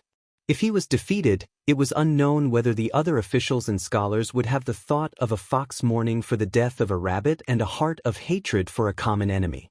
Although Yang Chendong's power had been rapidly developing in Chichen City, the speed was fast enough to make anyone in the know speechless. But in the capital, he had always been very careful. Sometimes he looked arrogant, but when there was really a big matter, he would be calm and avoid confrontation with the entire noble family and the landowning class group. But this time, Yang Chendong finally decided to make a move. Maybe he was annoyed by the little guy jumping up and down, maybe he was annoyed and wanted to end it once and for all, or maybe he wanted to kill the chicken to warn the monkey. In short, this time he was going to make a move. Since he decided to make a move, what would happen next seemed to be predictable. During this period of time, the Security Bureau had not been idle. They had prepared a lot of things, enough to defeat Yu Shiyue. But after the defeat, what kind of situation would there be, whether the so-called scholar group would fight back, to what extent, and whether they would really fight back, no one knew. But in any case, the will of the young master was the will of the entire Yang Xianu army. His order was like the imperial edict of the great Ming emperor, unimpeded in Yangtze. The wind was coming. Yen Tao changed into an extremely ordinary set of clothes and left Qing Shun in with some soft things. He had been exposed. No matter how he was found, one thing was clear, that if he did not leave, the Duke of Loyalty would not spare him. Although he was one of the chief detectives of the Ministry of Justice, in the eyes of ordinary people, he was already a superior existence, or someone who could not be provoked. But in the eyes of a big shot like Yang Chendong, he was not even a fart. Once Yang Chendong made a move, he might lose his life here before even seeing the person. This was definitely not what Yen Tao wanted.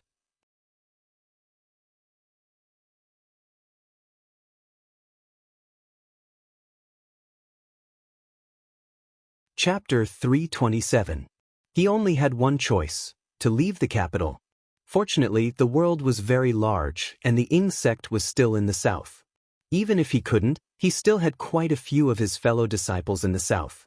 As someone who had once roamed the Jianghu, he naturally didn't have to worry about survival. Even so, when he thought about the career he had worked so hard for, he still felt a sense of reluctance.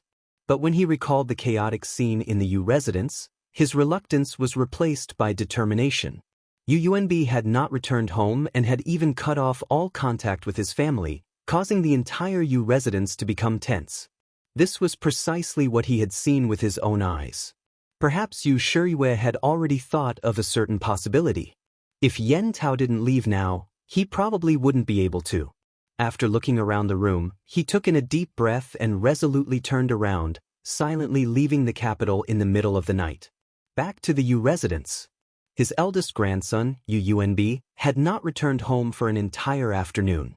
The steward had sent people to the places where the young master would normally go, but they had still found nothing.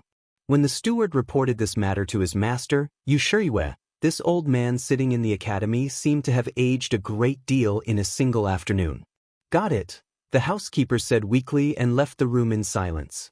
Soon after, there was the sound of things being smashed. This noise persisted for a long time, and then the room fell silent once more. By the time Yu Shiyue walked out of the study, he was dressed in his official robes. Prepare a carriage to go to the imperial palace. Yu Shiyue came to the imperial palace in the middle of the night and requested to see the emperor. Zhu Qiyu, who had been busy with court affairs this entire time, did not immediately see him.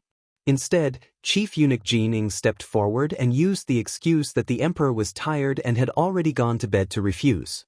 During the day, Yunb had transferred several dozen experts from the embroidered uniform guard who were close to the Yu clan. While he might have been able to conceal it from others, he truly could not hide it from the eyes of Chief Eunuch Jin Ing. But considering that Yu Shiyue was someone the emperor trusted, he did not stop him and instead reported the matter to acting sect master Zhu Qiyu. Beloved official Yu, what are you doing?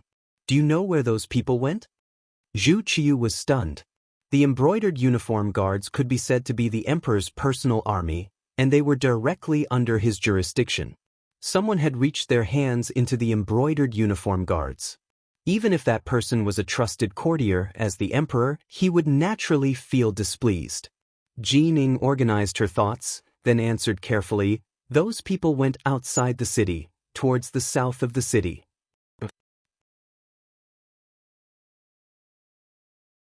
Zhu Qiyu seemed to have thought of something when she heard this. Then, she waved her hand as if she was not going to pursue the matter any further.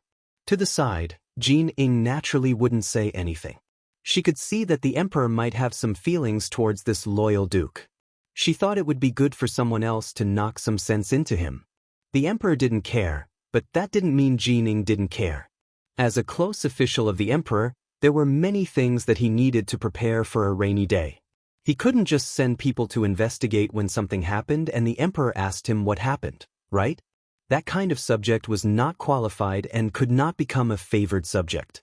Jin Ing sent someone to wait until nightfall before news came back.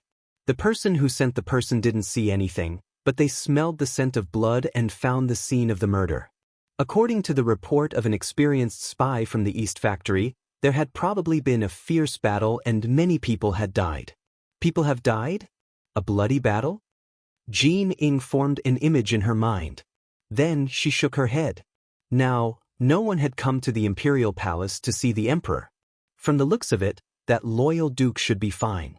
If Yang Chendong was fine, then Yu Shiyue would be the only one at a disadvantage.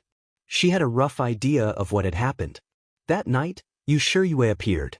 After knowing that his request to see the emperor was fruitless, this Minister of Justice, an important official of the current court, and one of the representatives of the scholar officials group, actually knelt down with a plop in front of Jin Ing, the eunuch. Eunuch Jin, on account of my respect for you, I beg you to save my grandson. In the eyes of others, a eunuch was a hermaphrodite. Even if he had some power, it was difficult for him to enter the eyes of an important official. But now, Yu Shiyue, who usually didn't even need to kneel when seeing the emperor, was kneeling in front of Jin Ing. At this moment, Jin Ing felt a sense of pride and satisfaction. Look, this was the so-called scholar officials. This was the so-called orthodox scholar officials. Now, wasn't he willing to kneel in front of a eunuch? But this feeling was fleeting.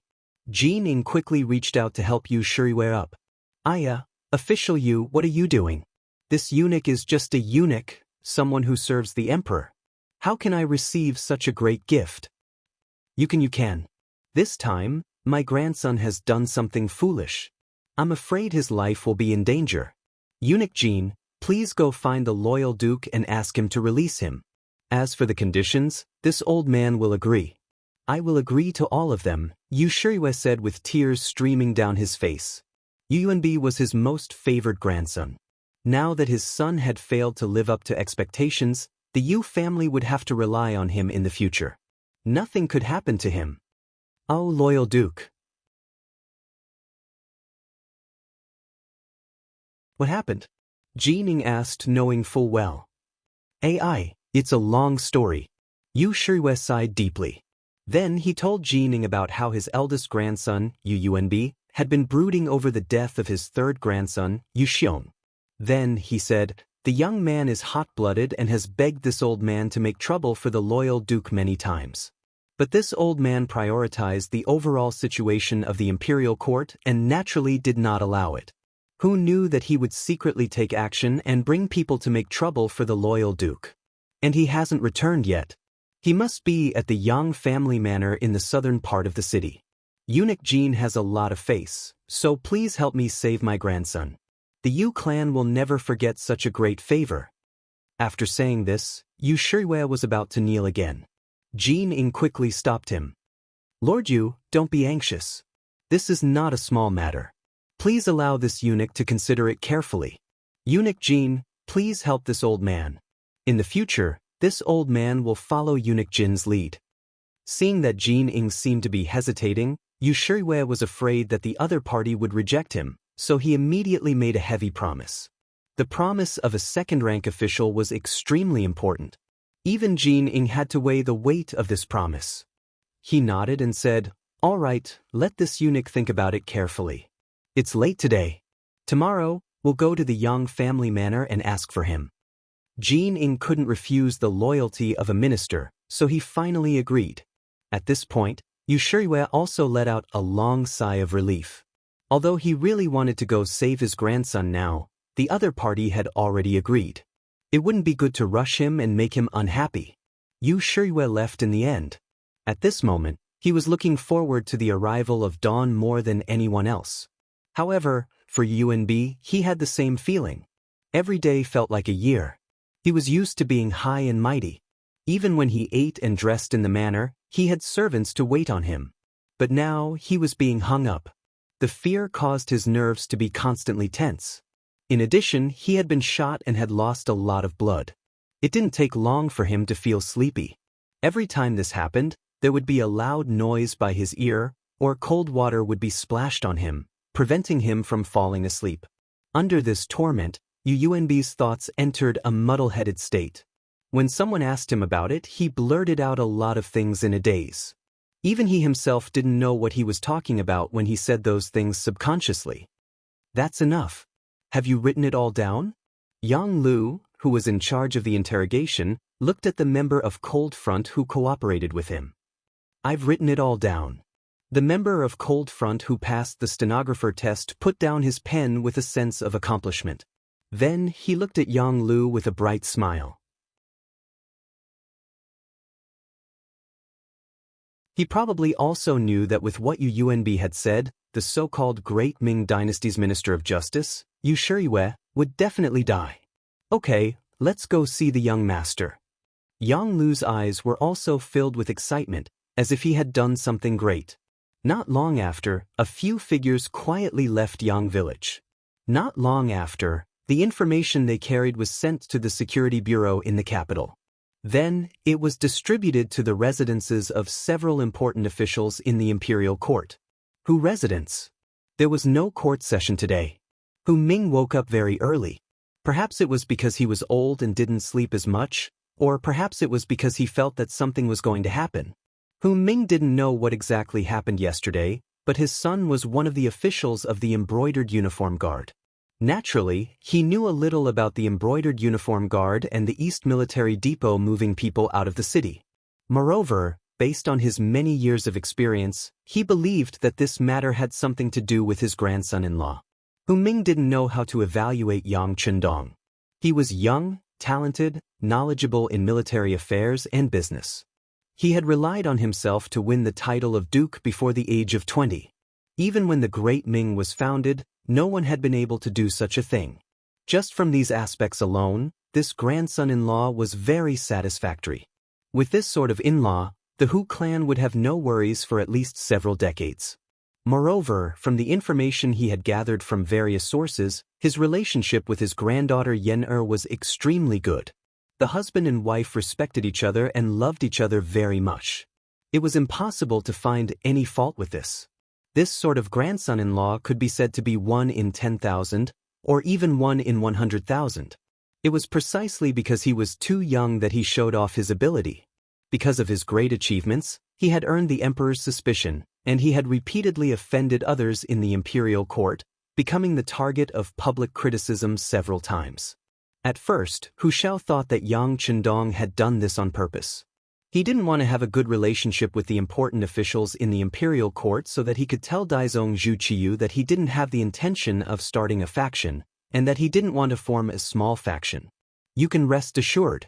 With this thought, Hu Ming was greatly relieved, believing that this was the result of him becoming an official. His many years of experience in the imperial court told him that imperial favor was vast and mighty, but imperial favor could also make a person fall from heaven to hell.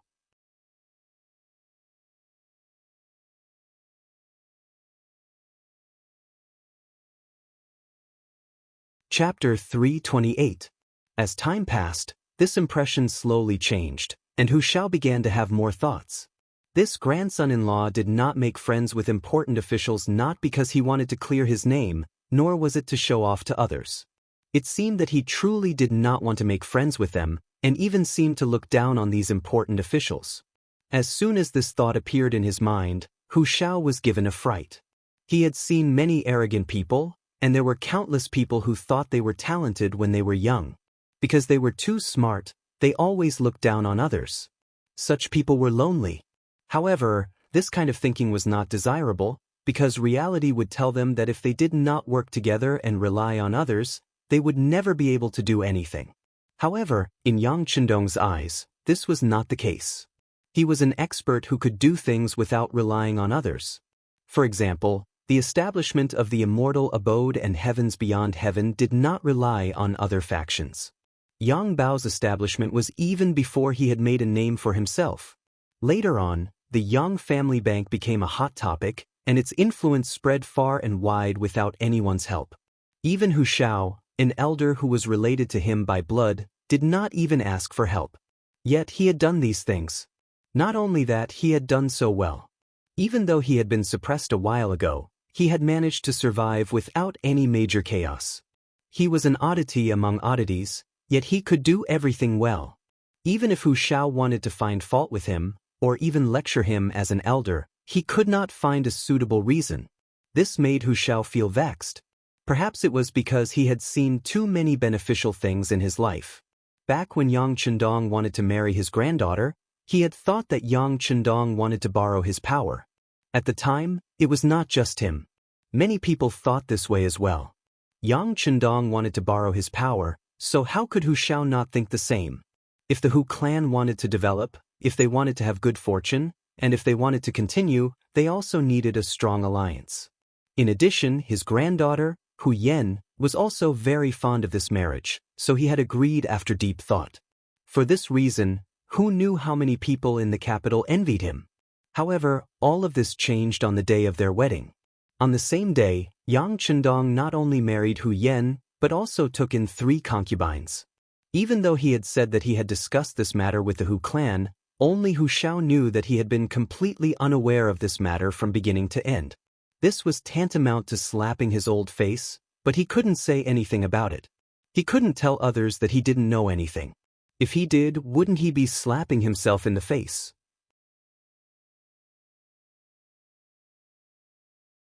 He suppressed the anger in his heart, thinking that in the future, when Yang Chendong came to ask him for help, he must give him a good beating.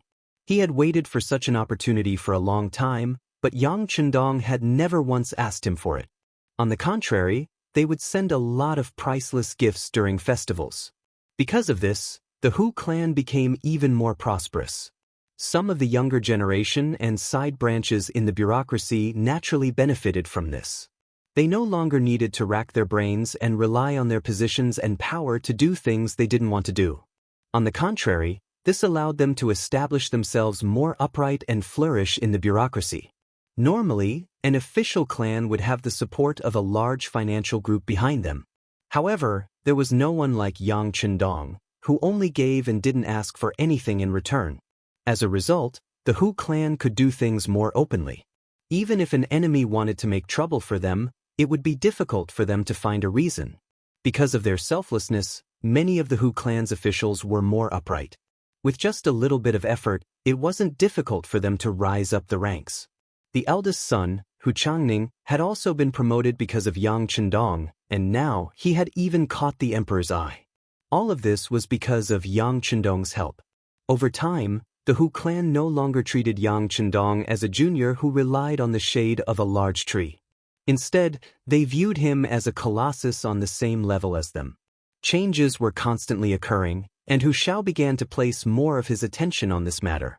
Giving without receiving anything in return would always make people feel uneasy, and this made them even more concerned.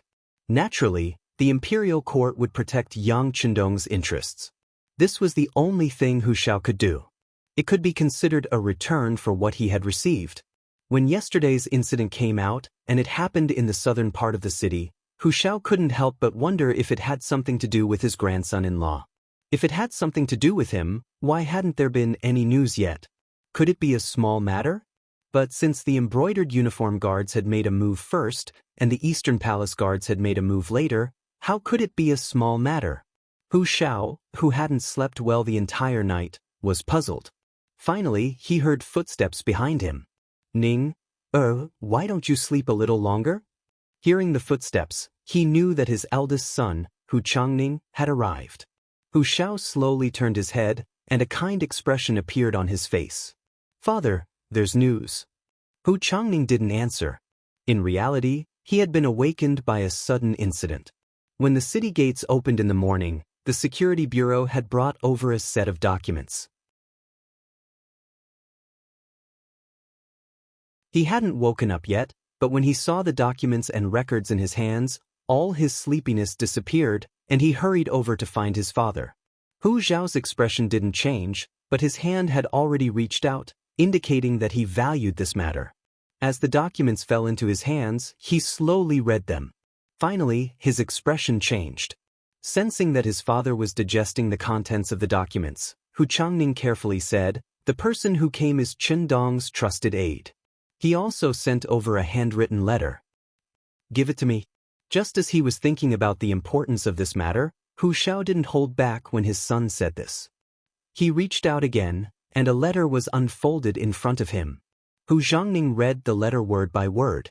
After a while, he closed the letter and slowly closed his eyes. The documents recorded evidence of the crimes of the Minister of Justice, Yu Shiyue. Attached were some questions that his eldest grandson, Yu Yuanbi, had personally explained.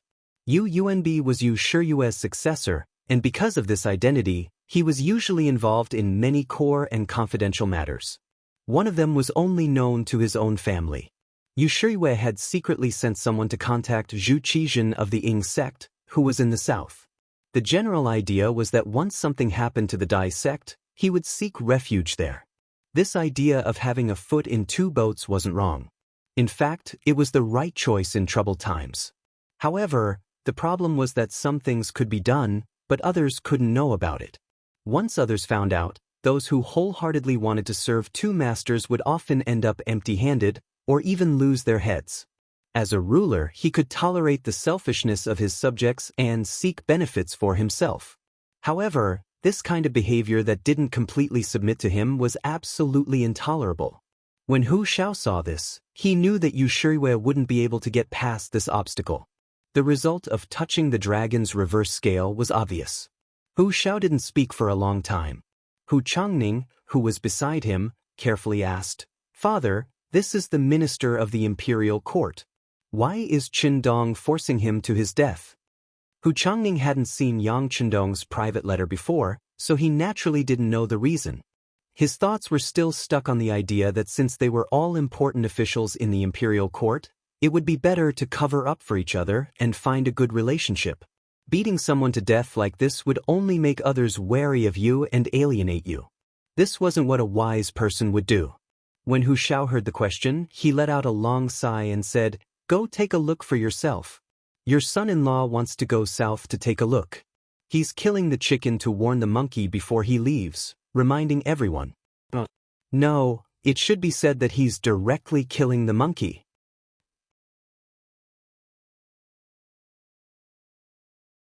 In the morning at Yang village, an unexpected guest arrived. The head eunuch, the official most trusted by the emperor, the head eunuch and head eunuch of the ceremony directorate, Jining, had arrived. Yang Chendong naturally knew why Jining had come so early in the morning. After meeting Jining in the side hall, without waiting for him to speak, the documents that had been sent to Hu Zhao's residence were placed on the table. When Jining picked them up one by one and read through them, especially when it was written that Yu Shiyue had privately contacted Zhu Qizhen and expressed his loyalty. It was also written that the correspondence was in a secret room in Yu Shiyue's study. Jin Ying's face burned with anger.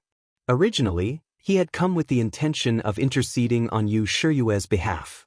Everyone was in the imperial court and would see each other frequently, so it was good for everyone. Most importantly, he had the loyalty of a minister. With his position at the emperor's side, he would play a crucial role. But now, he didn't dare to say anything, much less ask for mercy. Being at Zhu Qiyu's side, Jining naturally knew what the emperor liked and disliked. Yu Shiyue's two-mindedness was already intolerable to Dai Zone. In other words, Yu Shiyue had been abandoned from this moment on. Next would be the extermination of his family. At this moment, interceding on Jin Ying's behalf was an unwise act. Jining was so smart. Why would he speak up? This Yu Shiyue is really hateful. Duke of loyalty and courage, don't worry. With these things, I will immediately send people to search Yu Manor. I will definitely punish him severely. He gritted his teeth and looked angry. At this moment, Jin Ying's performance was perfect. Those who didn't know would never have thought that he was still thinking about offending Yu Shiyue when he came. Jin Ying's attitude was completely within Yang Chendong's expectations. Then let's report this to the emperor and handle it. With just one sentence, Yang Chendong also expressed his thoughts. He would not suppress this matter. Even if Jin Ying wanted to cover up for Yu Shiyue, he would announce everything to the public. At that time, it would only implicate even more people who spoke up for the Yu family. After knowing Yang Chendong's attitude, Jin Ying understood that there was no turning back. However, he was even more curious. With these things in his hands, if it were him, he would have many options. For example, he could threaten Yu Shiyue and then use him for his own purposes. But why did Yang Chendong insist on making the matter public and putting Yu Shiyue to death?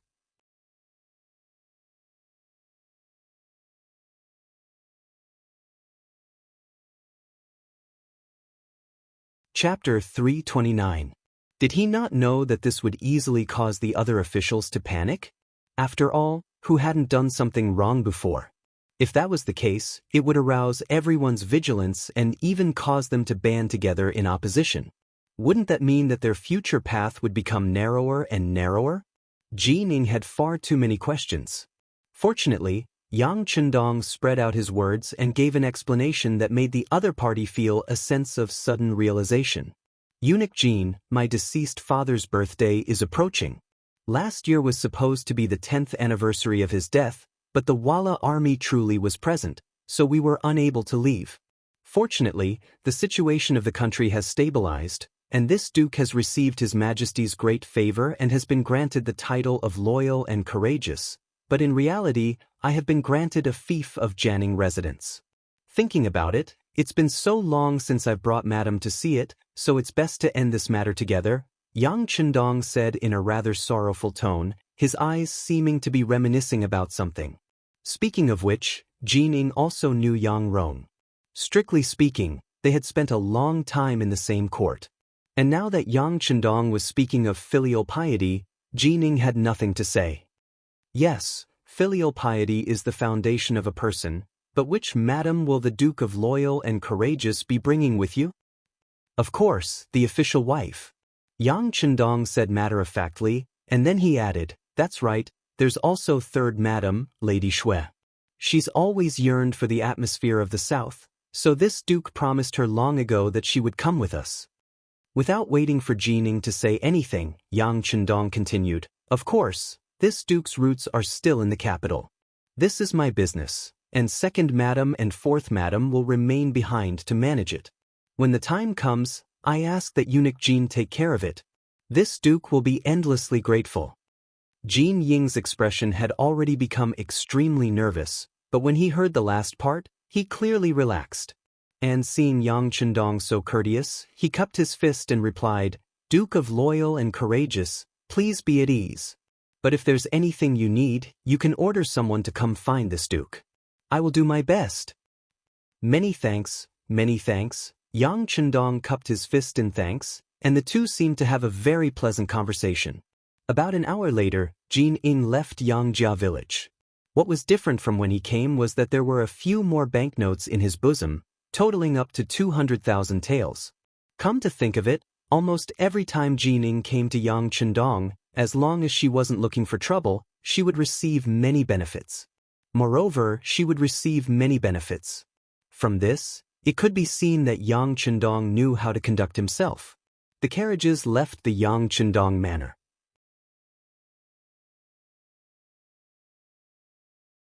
Jin Ying, who was in the carriage, slowly closed her eyes.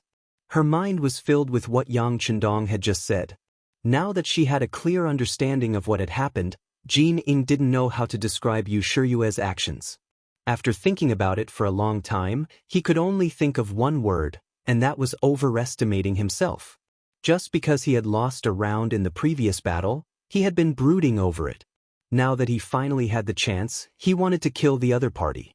If things weren't done beautifully, and you weren't prepared enough, and the worst thing was that what you were doing wasn't clean, what kind of ending would happen to you was already destined.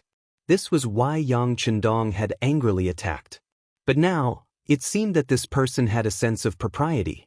Not only had he targeted Yu Shiyue, he had also produced ample evidence. At the same time, he had stated that he would be leaving the capital for a period of time. This was clearly to alleviate the pressure and influence of this matter on the officials. At the very least, Jin Ying was in favor of Yang Chendong leaving for a period of time. At this time, the army was being mobilized and the imperial power was being tightened. With Yang Chendong around, it gave people a sense of awe. And without him, many things would go much more smoothly. Moreover, the Duke of Loyalty and Courage had said that this would be his base. When he left, he would only take the first madam and third madam, leaving the second madam and fourth madam behind as hostages. In this way, there was no need to worry that he would do anything to harm Baiming. With this thought in mind, Jin Ying's complexion improved, and her lips naturally curved into a smile. In the imperial palace of the capital, although there was no court session today, the temporary emperor was still extremely busy. Many memorials awaited his approval, and many important matters of state and military required his final decision. Perhaps this was the emperor's mission. He was destined to toil for the rest of his life. However, even if that was the case, many people only saw the scene of him grasping great power and controlling life and death in his hands. They did not see how much he had paid for it and how much happiness he should have given up in his life. In Celestial Worship Palace, Zhu Qiu was burying his head in a small mountain of memorials, his face occasionally calm and occasionally tinged with anger. There were quite a few minor eunuchs in the hall. They carefully stood there, their bodies slightly bowed as if they were ready to receive orders at any time. But they truly did not dare to make the slightest noise, as if they were afraid of alarming the emperor and incurring the wrath of the dragon. Then footsteps came from outside the hall. When all the eunuchs' expressions became more respectful, Zhu Qiu, who was immersed in his work, slowly raised his head.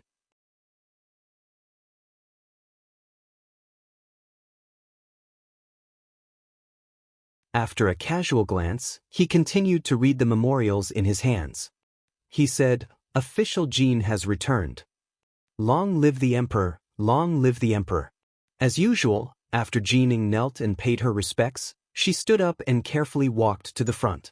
She walked to Zhu Qiu's side and said softly, "Your Majesty, there has been a change in the situation."